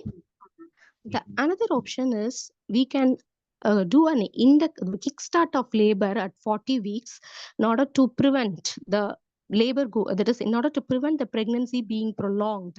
So in that case, what happens is the risk of the shoulder being stuck is prevented, but there will be more risk of tears, but it is not going to prevent any injuries to the baby. Okay. Yes. So what is your what is your choice? Yes, I'll think about that. And so when should I come next for my next visit? Yeah, it will be around. So you are now 32 weeks. We will see you another 2 weeks gap with another scan Right. to see how the baby grows. Okay. Yes. I will give you all the patient information leaflet, and I will inform my consultant also. So I will write back to your GP also. Yes. And anyway, time is up, but if there is time, you can tell me about the warning signs. Now you're sending me home. Yeah, so anytime if you have to watch your baby's movement, and if you have any pain or any discharge or baby's movement is less, then you return to the hospital. Okay. We Right. will give you a 24-hour contact number. Okay. Okay. Yeah. Thank you. Okay. Thank you. Thank you for your time. Yeah. Right. Thank you. Okay. So well done overall. Large for gestation age baby. There was this talk, and so it's a hot topic. The station came, I think, last time on some day. So you have to discuss about the pros and cons of spontaneous vaginal delivery, induction of labor, and cesarean section. And testing blood sugar is very important in your case. Okay. So overall information gathering part was fine. And communication with patient was okay. Colleague, yes, you involved the consultant, and specialist midwife will always be there. And writing back to the GP, I think you said you will be writing back to the GP about the care plan or not? Yes. You said no, because of course. Yes, ma'am. Yeah, you said. Okay. And applied clinical knowledge is where you have to discuss about all the options available for her. She is not demanding anything. She's just more keen to have vaginal delivery. And right now she's just 32 weeks. Patient safety is where you will tell about the risk of all the options. All right. So you were in the antenatal clinic. Hello, I'm Dr. Shanti, one of the doctors in the antenatal clinic today. May I confirm your name and age, please? How may I address you? Thank you, Jenny. I understand that you're 32 weeks in your first pregnancy. Am I right? And I also have a letter from GP that you're having a big baby or a baby which is slightly bigger than normal. Am I correct? Is there any other concern and expectations from today's meeting? So in a moment, I'll try to address all your concerns. Before that, is it okay if I ask you a few questions and may need to arrange some tests and then discuss the management plan? I will give the written information leaflet about your condition and write back to the GP about our mutually agreed care plan. Is that okay? So can you tell me more about your pregnancy? Is it a planned and spontaneous? And if she's sounding very happy in the exam, congratulate her. No worries. And congratulations on your pregnancy. Yes. How has been your pregnancy so far? What about your blood test, the previous scans, and the Down syndrome screening test? Have you been tested for the blood sugar? Was it normal? Okay. Any discomfort, tummy pain or back pain? Okay. And any like problem in breathing? Any bleeding from down below, water discharge? How about your waterworks and the bowel opening? May I know your future pregnancy plans? And regarding the baby, yes, have you named your baby and can you feel John moving and kicking? Yes, you have asked about the menstrual history here. You have to see whether periods are corresponding with the date. So when was the last period? 32 weeks ago. Are your periods regular? Well, I'm asking this because I would like to see that your pregnancy is corresponding with the dates. All right. And are you medically fit and well? Are you on any medication? Did you take folic acid? Any allergies? So I'll just go back to the notes. So in the GP letter, if it is mentioned she's medically fit and well, no surgeries in the past. So one liner in the exam, so you can just say that from the GP letter, I can gather that you are medically fit and well and you did not have any surgeries in the past. Am I right? Finish in a few seconds. But in the exam, I know it is not so easy. Talking is easy, but when you're in the exam, it becomes very haphazard. All right. So may I know what you do for a living and whom do you live with? Is your partner supportive? Do you smoke cigarettes or drink alcohol? If she has stopped smoking and alcohol, appreciate her. Have you been feeling low or down lately? And I can see your weight height ratio, if it is mentioned, 24.8. Am I right? May I know your blood group? Any reservations for blood transfusion? Thanks for these informations. Would you like to add anything important? Asking this line, add anything important. Very important. The exam, the role players will help you if you will ask this. If you will not ask, she will not give you any important examination if you have missed in the history taking. All right, so I would like to examine you with your permission and in the presence of chaperone to assess your general condition, examine your tummy to assess the womb size and baby's heartbeat, and will also assess the risk factors for clots. Will that be okay? So I have your scan report and I have confirmed your name, date of birth, and NHS number. Your baby John is doing well. He's happy inside the womb. Water on the baby and after birth is also normal. But I have concerns regarding baby John's size. You are 32 weeks in your pregnancy, but John is happening to be about 36 weeks. It means that John is larger than normal at this stage of pregnancy. And we call this as large for gestation age. Have you heard about it? It means your baby is bigger than expected at this stage of pregnancy. So what could be the cause? Sometimes there is no cause. Or if mom is big, baby can be big. If there is high blood sugars, or if mom has gained excessive weight during the pregnancy, or if you yourself were a big baby. Am I clear so far? Any questions? So regarding your further care plan, we will offer booking in consultant-led unit, offer regular checkups, and because of the big baby, your pregnancy is at high risk. There can be some risk to the mom and baby during the remaining pregnancy and during the labor and delivery. So is it okay if I discuss with you about the risk? Okay, so risk to you, like you can have increased tummy pain or back pain during labor. Your labor can be difficult or slow. There is risk of more bleeding. Tears down below. Tears can be extensive, involving the back passage. More risk of interventions like cesarean section. And baby's head may deliver, but shoulder may get stuck, and we may have to offer maneuvers to deliver the baby. Baby can sustain injuries like fractures and nerve injury, and sometimes baby can have breathing difficulty. Am I clear so far? Any questions?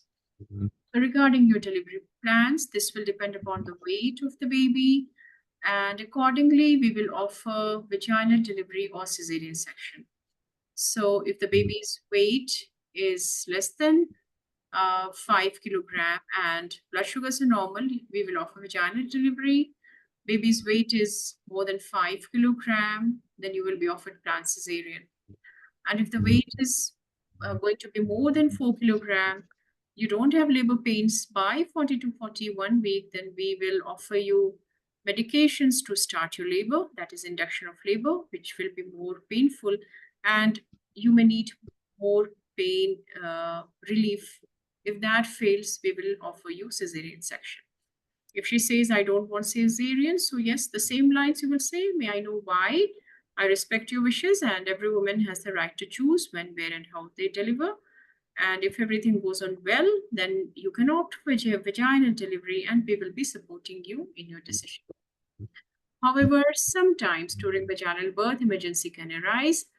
If the baby is distressed and labor is not progressing, we have to offer you delivery by instruments. If that fails, then offer emergency cesarean section. So would you like to know more about cesarean section? If she wants to know more, yes, it is a major surgical procedure. There is risk of pain, infection, bleeding, damage to surrounding structures like bowel, bladder, and blood vessel. There is risk of clots in the legs and lungs, and it will be done by experts. All precautions will be taken to avoid these complications. So what about the further management? So we will, we have to offer more scans to confirm the baby's weight. However, I would like to tell you that scans may not correspond to baby's actual weight. Scans will be offered at intervals of 3 to 4 weeks. And this will be done to reconfirm that baby is big and what is the exact weight of the baby. This will be done by the specialist scan doctor. And then we will discuss with you the further management and birth plan accordingly. It can be either vaginal birth or cesarean section. As of now, I will, if the blood pressure is given, that's fine. We will check your urine fruit protein and have to arrange for the blood sugar test as well. All right. So what about the labor and delivery? So we will advise you to deliver in hospital in consultant-led unit. Pain doctor will discuss with you about the pain relief option. Baby doctor will be present at the time of delivery. We will provide you with one-to-one support, monitor the baby's heart rate, and will offer injections to reduce the bleeding. Any questions? Okay, then if you have given the pill already, you will not repeat. If you have already written back to your GP, don't repeat. I will discuss your case with my consultant and arrange the next scan and blood sugar test. I will give the contact numbers for medical access, tell her about the warning signs that if you go home, if you have any tummy pain, bleeding, want to break, if you have any concerns regarding John's movement, report to us immediately. Any questions? No, thank you. Okay, so there are some points which you will be elaborating, like Dr. Shanti did that. One is with induction of labor. Yes, labor will be more painful, but there is less chance of shoulder getting stuck. But if you will go into spontaneous labor and the baby is big, in that case, there is more chance of shoulder getting stuck, isn't it? More chance of shoulder dystocia. This is what is mentioned here. So offering OGTT is important in her case, and explaining limitations of ultrasound scan in predicting LGA, expectant management versus IUL. So what can happen? The baby will be having more risk of shoulder getting stuck, more interventions, and more risk of injuries. But induction of labor, less chance of shoulder getting stuck, isn't it? Small reduction in shoulder dystocia, but more risk of third or fourth degree TH. So at least you should mention the risk of shoulder dystocia. Cesarean section, we know we have to discuss the risk.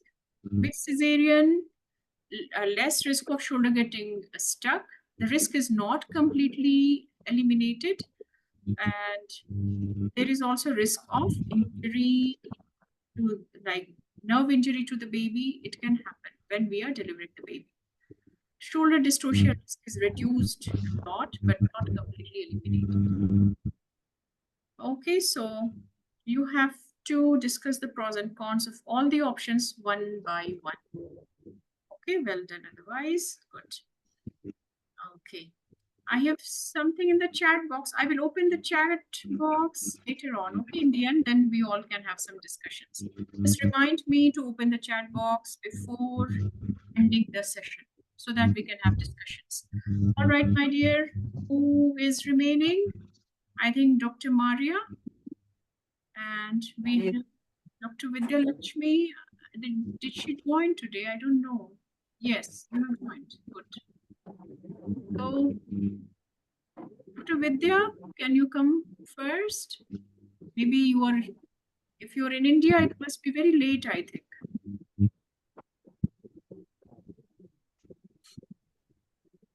Hello? Okay, I think Dr. Vidya is not there. Maybe, okay, Dr. Maria, you can come. Fine. I'll change the slide for you.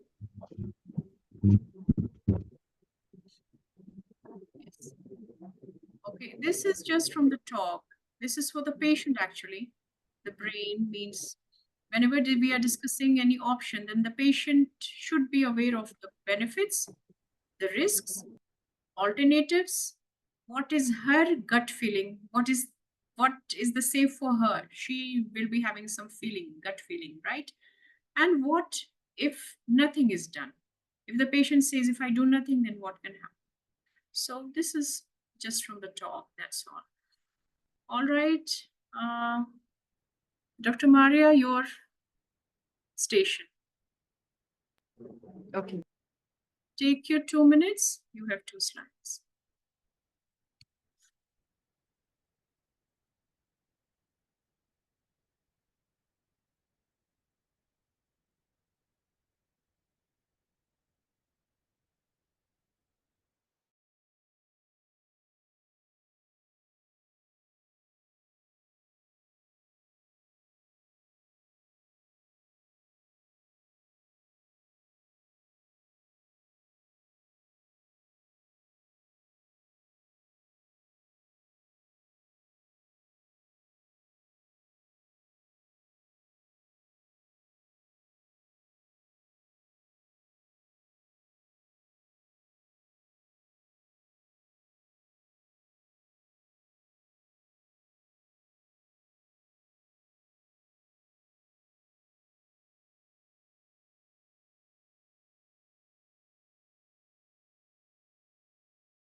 You can have a look at the CTG trays, this one.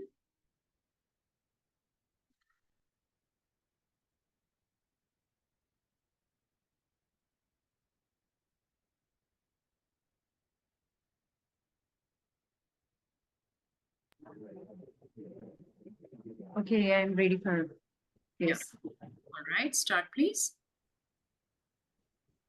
Hello, I'm Dr. Maria, one of the doctors covering the labor room today. May I confirm your name and age, please? I'm Kate Phillips, 33-year-old. Is it okay if I call you Kate? Yes. Okay. Kate, I have been asked by my staff to come and see you as she has some concern regarding your baby heart rate. Okay. And you are pushing for last 2 hours. Is it so? Yes. Actually, the midwife just came and, she saw the trays and she just went and called you. I hope my baby John is doing fine. Okay, so I'm sure that midwife has asked you to lie left lateral position, and also she has given you a fluid by drip, and also she has stimulated your baby's head. Am I right? Yes. All right. Okay, Kate. Actually, your baby CTG is not showing good. It's showing that your baby is not happy in your womb. So we need to take action. But before this, I would like to ask a few questions. Is it okay if I ask few questions and do examination, and then I will discuss the management plan? Yes. Okay. All right. Kate, can you tell me about, your pregnancy? How was your pregnancy? Yeah, pregnancy was absolutely fine. And this is my first pregnancy. So I'm really excited that I'm going to become a mother soon. That's good to know. Okay. Do you have any, medical condition? Any problem like a diabetes or blood pressure? No. All right. Do you have any allergy from any drug? No. Any history of surgery? No.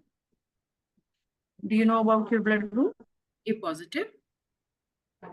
Okay. Any reservation for blood transfusion? No. Do you know your weight height ratio? 24. Okay.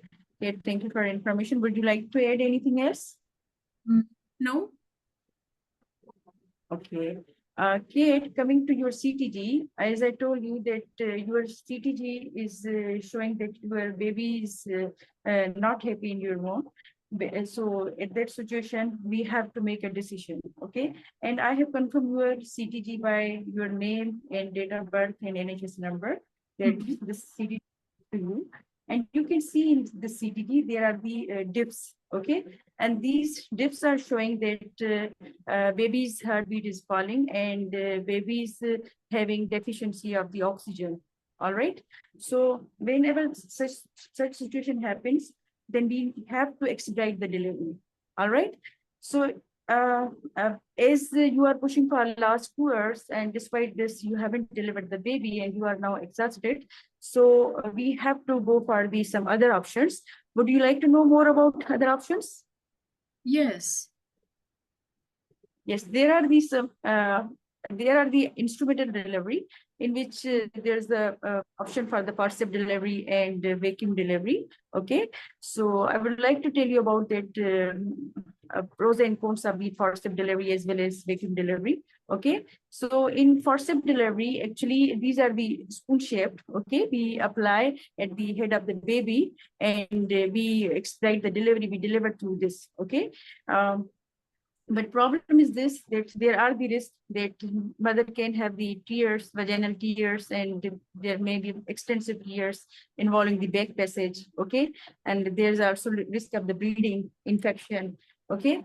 And also baby can get, injuries in the head or in the face, but these injuries can be resolved spontaneously in within 24 to 48 hours, okay? Benefit like this that we can deliver the baby immediately. Okay, as already baby is compromising inside your home, right? So Kate, actually, these are all information I'm giving you. Just want to make sure that you have all information so that you can make an informed decision. All right. Yes, yes. Okay. Uh, Other option is, Kate, there's a vacuum delivery. Okay. In vacuum delivery, what we do, we apply the cup at the head of the baby, and then we generate the pressure. Okay. And through this, we deliver the baby. Again, here are some benefits and risks of this procedure. Benefits are this, that yes, baby will be delivered soon, but sometimes it takes time because we have to create the pressure. So there may occur a little bit delay. While benefits are these, that there are the less chances of the maternal tear comparatively to the forceps delivery, right? But there are the risks that baby may have blood accumulation on his head, and baby may have some injury on his, head. All right. All right. Yes. Okay. Okay. So may I know that what are your thoughts about for the delivery plan? Well, Which yes. Is there any chance? Can I wait for a while? Maybe John can deliver vaginally without the help of instruments. Yes, you are right, but unfortunately, in your situation, already you see that you are pushing for last 2 hours, and despite this, baby head has not been delivered. Already, baby CTG is not good, so we have to make decision in that situation, because if baby will have no more oxygen, that then there are the chances baby can compromise. Okay, and sometime I really don't want to tell these things that baby can even die inside the tummy. So that's why we have to expedite the delivery. Right. And which instrument will be will deliver my baby fast?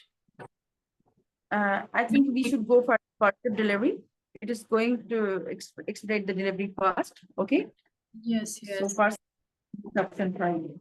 So for this, of course, I will ask my midwife to arrange the preparations for instrumental delivery. And also we will inform our consultant, and also we will call the baby doctor.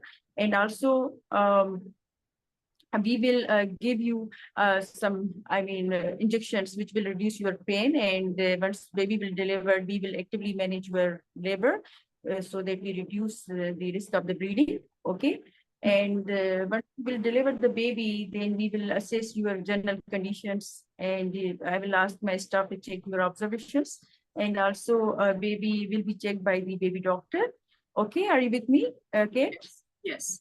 Okay. Okay, and also we will encourage you for breastfeeding, and also tube will be I placed in your, water bag for draining of the urine. Okay, and also we will assess you for blood clots. Okay, and accordingly we will decide for blood thinner, and also you will be given antibiotic as we have applied the instrument. Okay. So only single shot will be the enough for you. About antibiotic. Okay. So in this way we are going to manage you, Kate. Anything else you want to know about it? So if I have instrumental delivery, will in my next pregnancy, will I need instrumental delivery again? No, it's not like this. There are the less chances you may deliver yourself spontaneously. Okay. It's not necessary that if this in this delivery pregnancy you are having instrumental delivery, then coming pregnancy too. No, it's not like this. You can deliver spontaneously. All right. Okay. So what type of consent will be there? Sorry. Consent. Like I'm ready for the instrumental delivery. Yeah, we will take you informed verbal consent. Right. Okay, fine. Thank you. Okay. Thank you, sir. Okay, thank you. So well done, Dr. Maria. Okay. Instead of CTGs, just say baby's heart trace. She will not understand CTG. Okay, so heart trace is a better word. Anyway, before starting the CTG, of course, patients are explained everything, but just for the sake of exam, it is a simulated patient task, so avoid any medical grammar. Keep it simple. Your baby's heart trace is not normal. There are some dips, so you can explain like that. Now, coming to the domains, your feedback, communication with patient was fine, absolutely fine. Applied clinical knowledge, yes, you have to talk about the delivery options. Somewhere you can also say that will become in the patient safety point also that um, sometimes instrumental delivery may fail. And if that happens, then we may have to take you for cesarean section. And I'm sorry to say in that case, like cesarean section will have its own risk, pain, infection, bleeding, and like damage to structures and all those things. Okay. So you just Right. have to say that because there is always risk of failure of instrument. Right. All right. So well done. Otherwise, good. Thank you. Very focused history taking because there was no information gathering. I told in the beginning, if there is no information gathering, it has to be very focused history, just 1 or 2 lines, that's enough. Okay, fine. So you are in the labor room. Hello, I'm Dr. Maria, one of the doctors in the labor room today. May I confirm your name and age, please? How may I address you? Thank you, Kate. I've been asked by my midwife. If it is midwife, don't say staff. I have been asked by my midwife. Okay. If it is colleague, SHO or ST1, then you can say I have been asked by my colleague. No need to say ST1 or SHO, but here you can say midwife to come and see you because you have been pushing for the last 2 hours. And midwife has some concerns about the baby's heart rate or the trace. Did she discuss anything about that? She will be concerned, your patient, so you will say yes. I can see how much concerned you are, and in a moment I'll try to address all your concerns. And I can also see that Miss Midwife has asked you to lie on your left side, giving the flutes and stimulated your baby's head. Am I right? And still we can see there is no improvement in your baby's heart rate. And I would like to tell you that your baby is not happy inside the womb. That's why we are concerned. It seems your baby is not getting enough oxygen. Am I making myself clear? So we have to deliver your baby as quickly as possible. We have options available for that. We can offer delivery with instruments, and we have instrument like forceps, which is spoon-shaped instrument, and vacuum cup. Have you heard about them? So I'll be discussing with them in a moment. And before that, is it okay if I ask you a few questions to know more about your labor? All right, so I understand this is your first pregnancy, and have you named your baby? And are you feeling John's movements?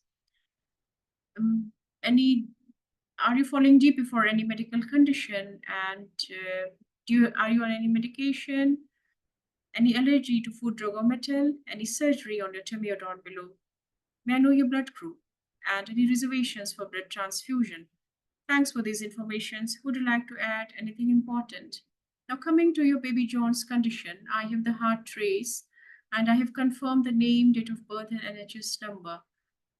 I have serious concerns regarding your baby's condition.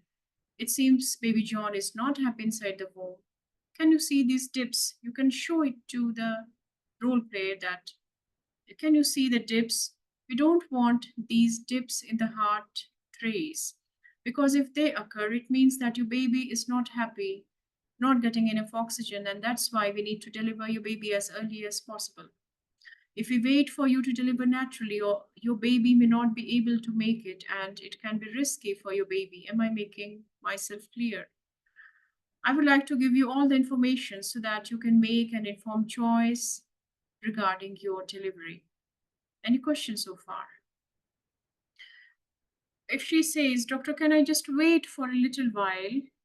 You can wait for the vaginal delivery, like here. If you wait for more, we are not sure when you will deliver, and we can't say for how long your baby can cope with the stress of labor because baby is not happy inside the womb. So the safest option is to deliver your baby now. So is it okay if I discuss with you regarding the instruments which I have mentioned earlier in detail? So I will be discussing the pros and cons of both the instruments. This will help you to make an informed choice. We have forceps, which is spoon-shaped instruments. With this, the delivery is quick and there is less risk of failure. But what is the disadvantage? You can have extensive tear down below involving the back passage. There is more risk of pain, infection, and bleeding. And baby John can have some marks and trauma on the face, eyes, and head. However, it will resolve spontaneously in a few days. Other instrument is the vacuum cup. It is a bit time taking because we have to build up the pressure and there is more failure rate. Advantage is that you will be having less risk of injury down below, but baby John can have accumulation of blood in the scalp. There can be some bleeding from the baby's eyes and swelling on the head. This will also resolve on its own in about 24 to 48 hours. And if at all the instrumental delivery fails, even after 3 attempts, then we have to take you for emergency cesarean section. And at this stage, the cesarean will be very risky. There is more risk of pain, bleeding, infection, and damage to the internal structures like bowel, bladder, and blood vessel. So talking about the failure of instrument is important patient safety. And also after one cesarean, there is more chance of having cesarean and complications of afterbirth, which can be low-lying and adherent. And if you have successful vaginal delivery with the help of instruments, there are chances that you can have more successful vaginal deliveries. So doctor, in my next pregnancy, will I have again instrumental delivery? So yes, very rightly you said, there isn't any evidence that after one instrumental delivery, you will need more deliveries by instruments in the next pregnancy. If everything goes well, most likely you will be having your next delivery without instruments. Am I clear so far? So may I know your preferences? So which one would you like to have? So if she wants which one, by which instrument I can have quick delivery. So yes, with the forceps, you can have quick delivery. And if she wants to take some more time, then tell her, we are concerned about your baby. We want you to make a quick decision so that we can deliver baby John as quickly as possible. I want to discuss with my partner, doctor. Okay, you can discuss with your partner, but make a quick decision because we need to take things further from here. So if she's ready for forceps delivery, so yes, for the forceps, we will only take the verbal consent because we will be delivering you in the labor room. I will ask my midwife to prepare you for the instrumental delivery, and she will take the blood sample and make sure that blood is available for you if the need arises. I will be informing my consultant. The baby doctor will be here at the time of your delivery, and pain doctor will discuss with you about the adequate pain relief. And like you, if already said, we will deliver in the delivery, so no need to repeat it. And we will offer injection to decrease the risk of bleeding. That is active management of third stage of labor.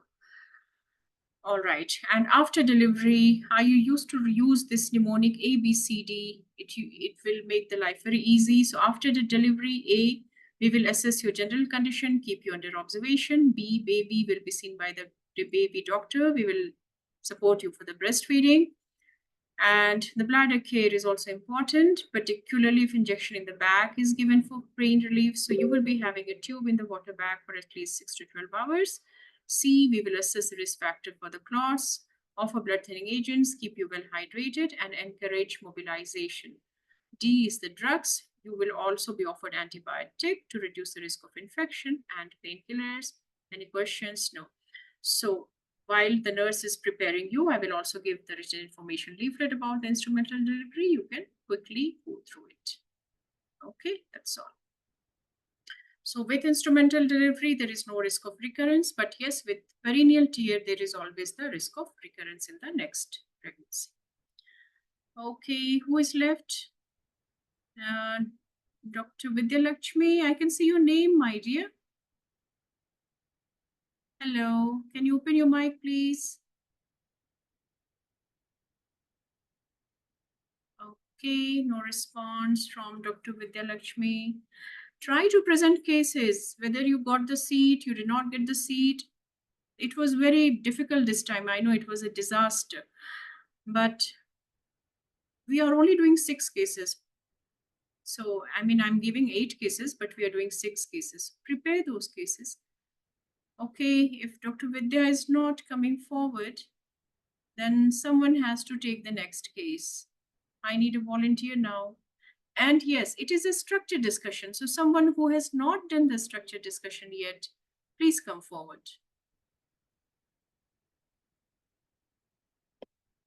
You know the scenarios. Take it easy. Yeah, I can do. Yes, this is Yes. Shweta's voice. Okay, yeah, Yes. Yes. very good. Come, please. Take your 2 minutes. Yes.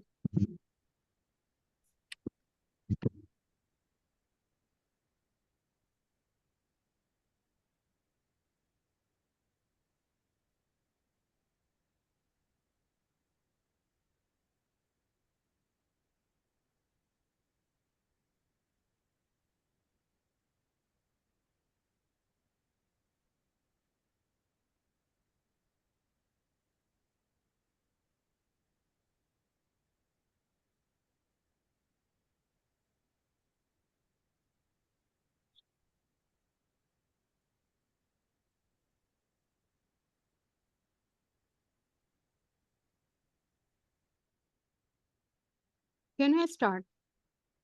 Okay, start, please. Hello, I am Shweta. I have read the instructions and ready for a structured discussion.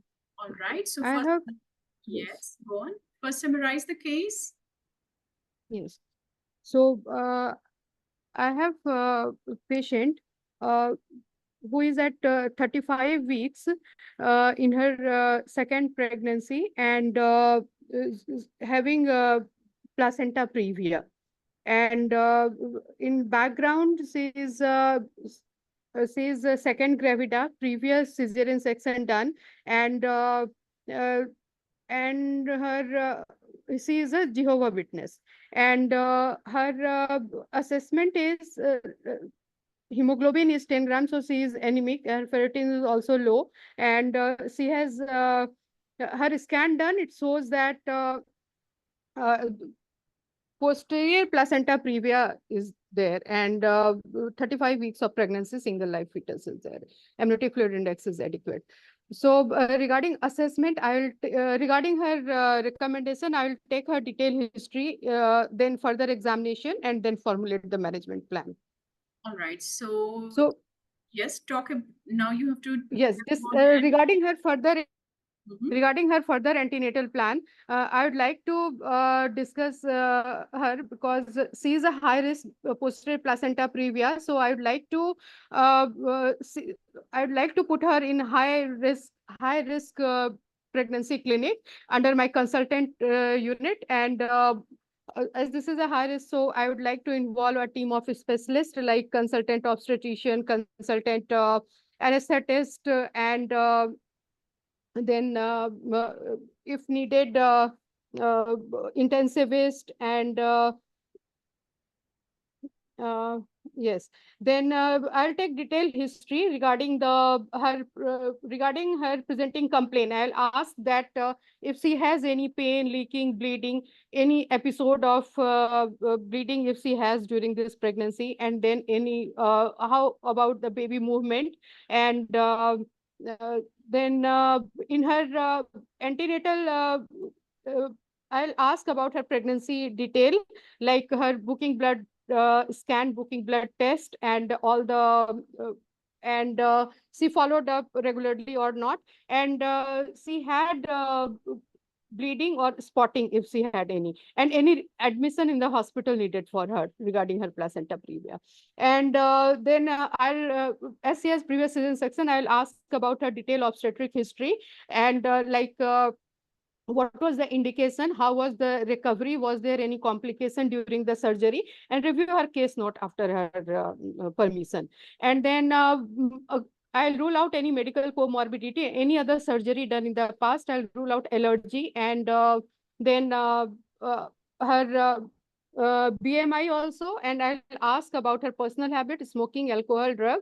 I'll ask personal and family history of clots, and then I'll ask about the support because she's a high risk, and I'll also ask that how far she stays from the hospital.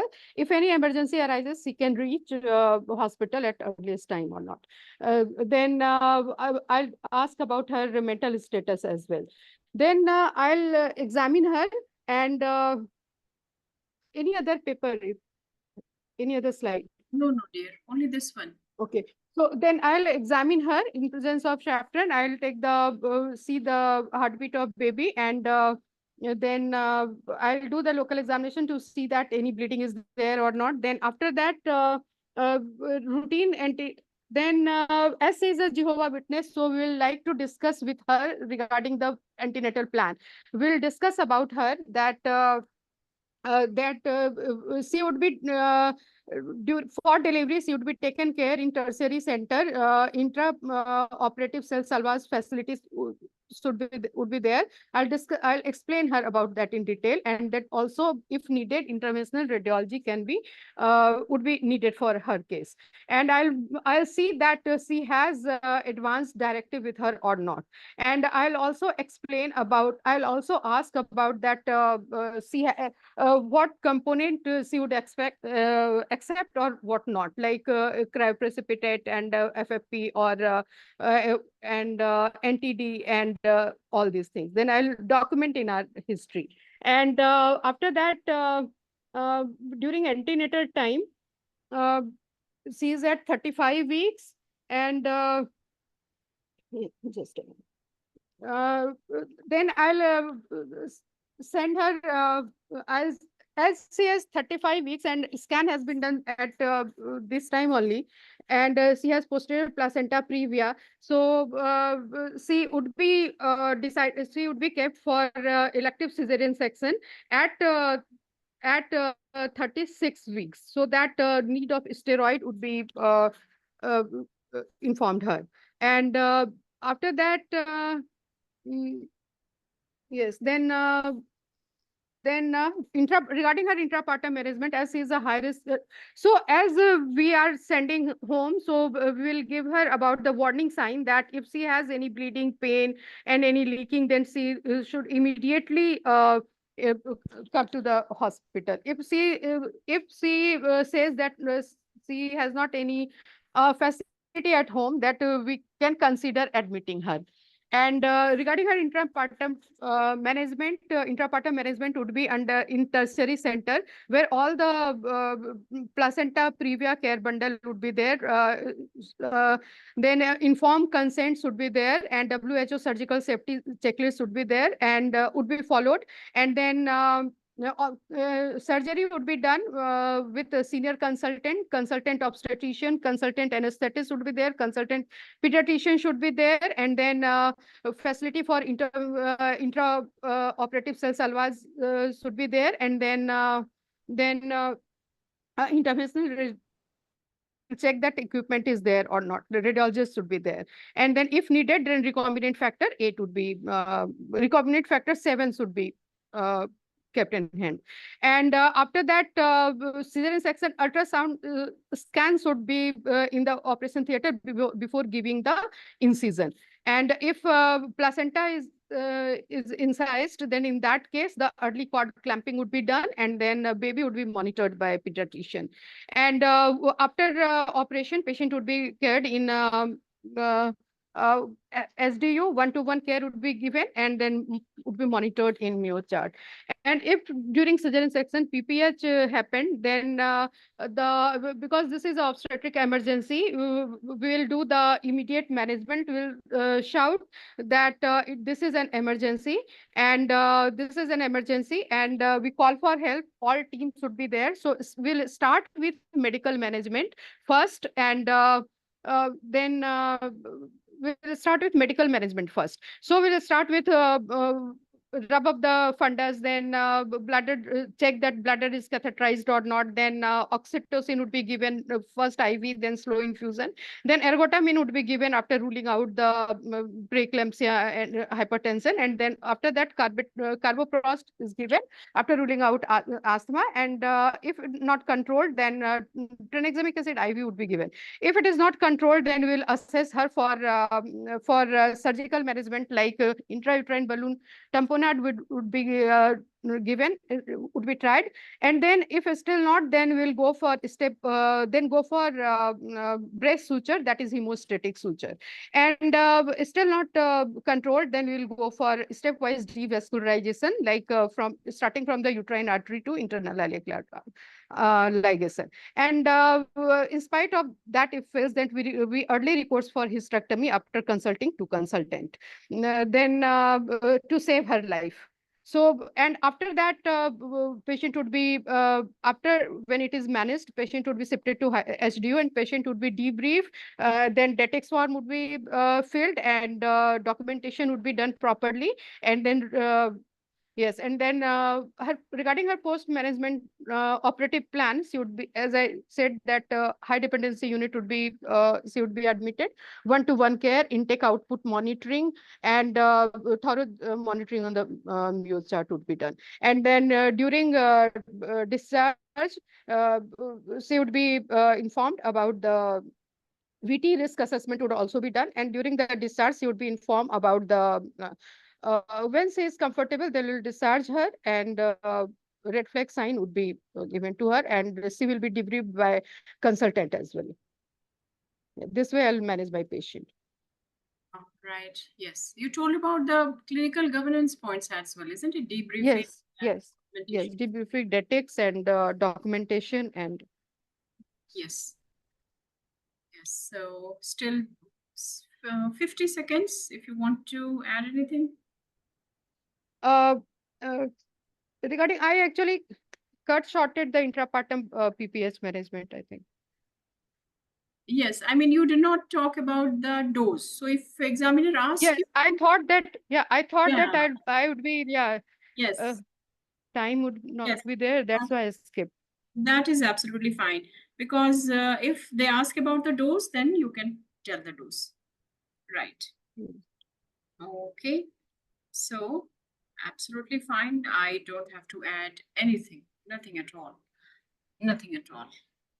Well done. Okay. So summarization of the case, you used the SBAR tool. What is the situation right now? So your patient is like my patient is 35 weeks with posterior placenta previa, which is diagnosed on ultrasound scan. So this is the situation and background. She is 34-year-old, gravida 2 paravenj. She is a Jehovah's Witness, and she has history of cesarean section. And situation background, then comes your assessment. So investigation was done, hemoglobin is 10, and she's having low ferritin, so most likely she's having iron deficiency anemia.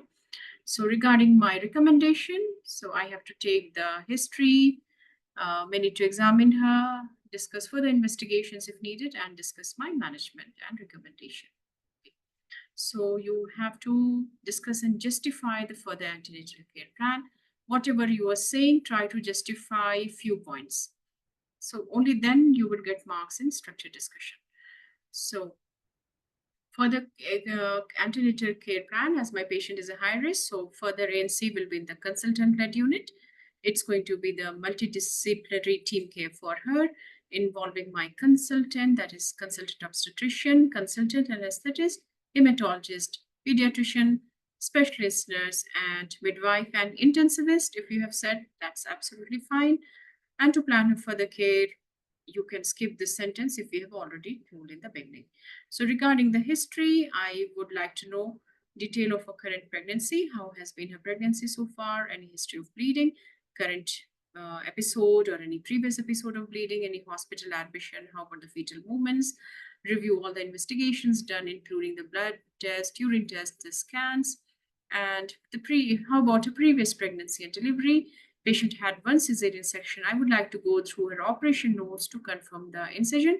whether it was lower segment or classical, what was the indication of cesarean, and how was her recovery.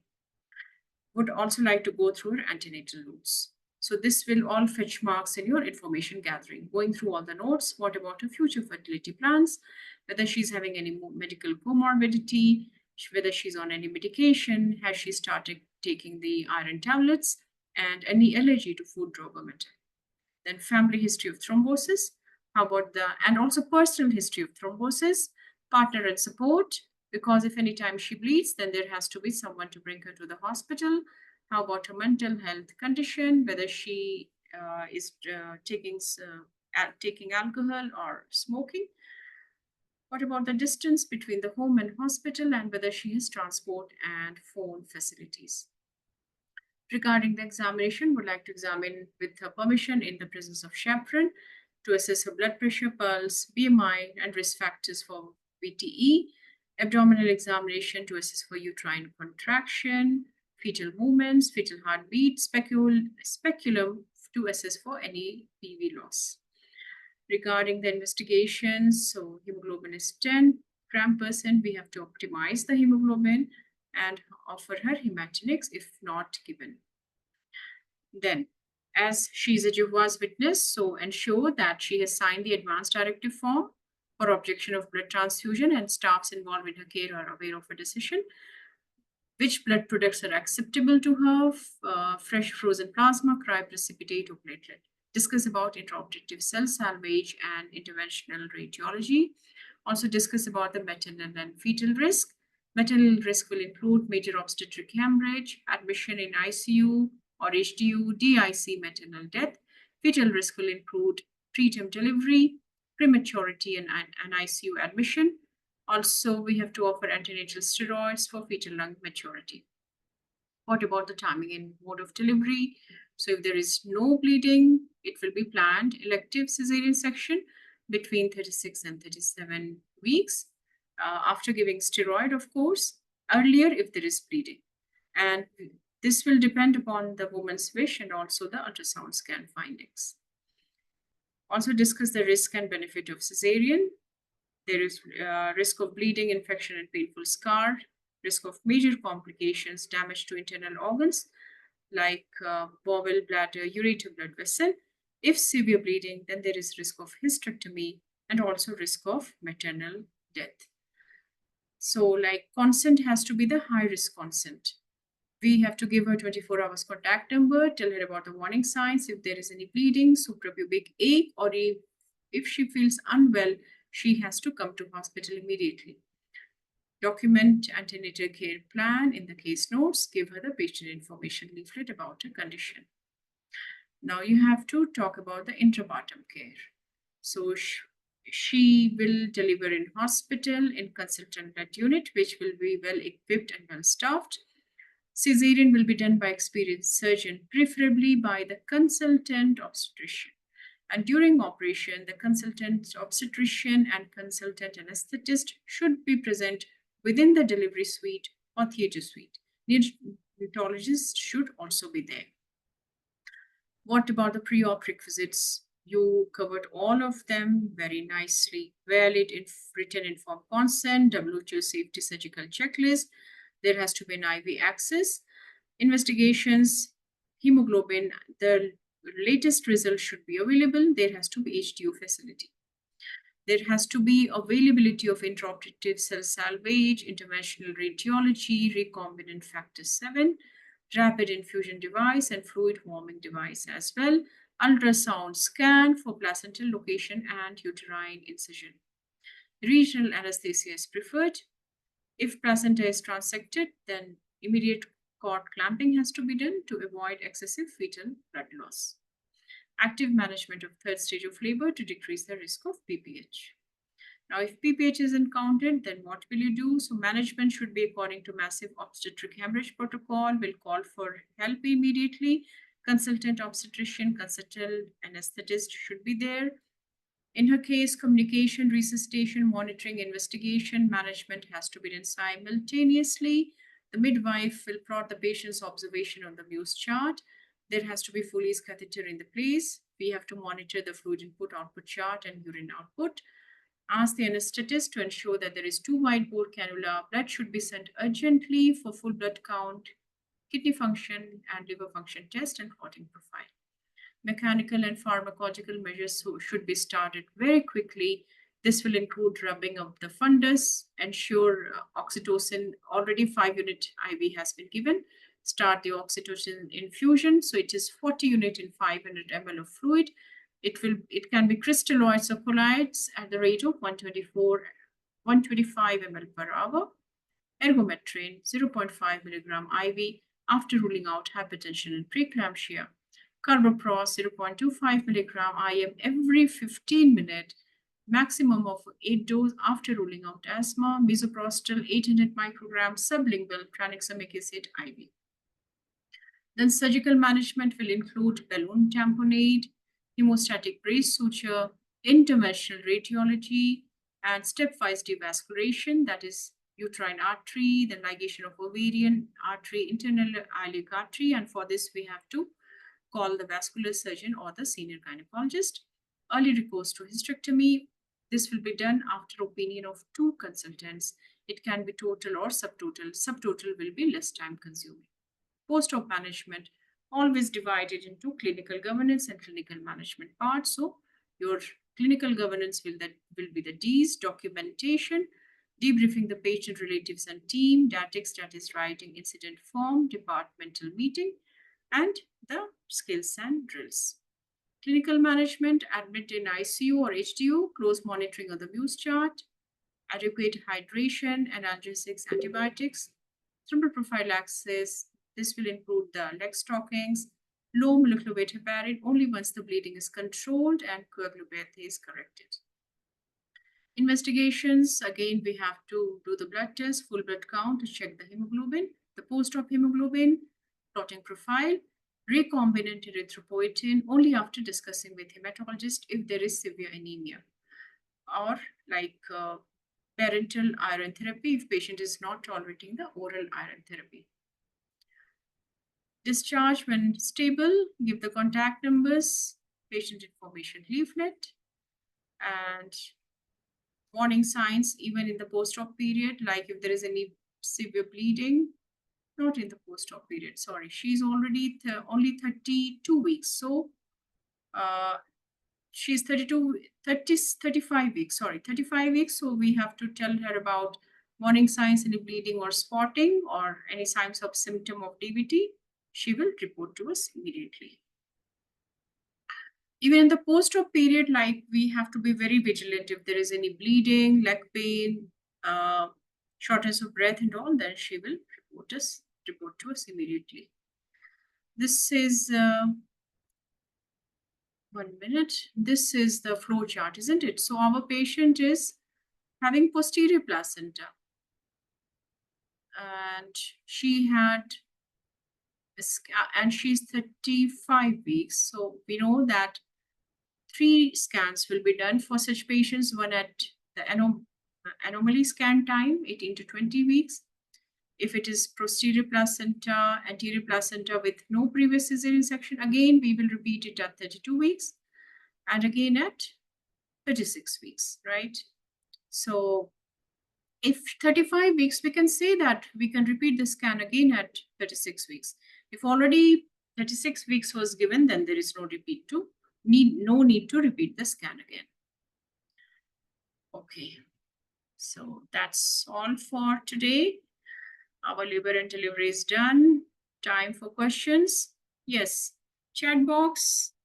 Yes, okay, Dr. How to pronounce your name? Dr. Few, right? So is it need to say for any other assessment if the patient is responsive to stimulation? You're talking about the maternal collapse station? I didn't get your question. If you can elaborate it more, if you're still there. I think no. Anyone got the question? I think Dr. He's not, he or she, he's not there, I think, Dr. Few. Okay. I didn't get the question. Okay, we will discuss it in the next session. Any question is all. Doctor, Yes, yes. Yes. Hello. where can I find this recording?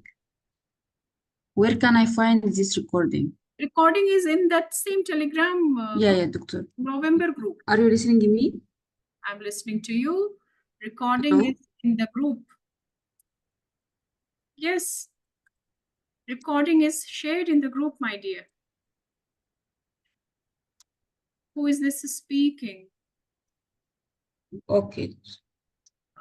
Recording is there in the group, my dear. In the same November rapid revision group. There is no other like no website.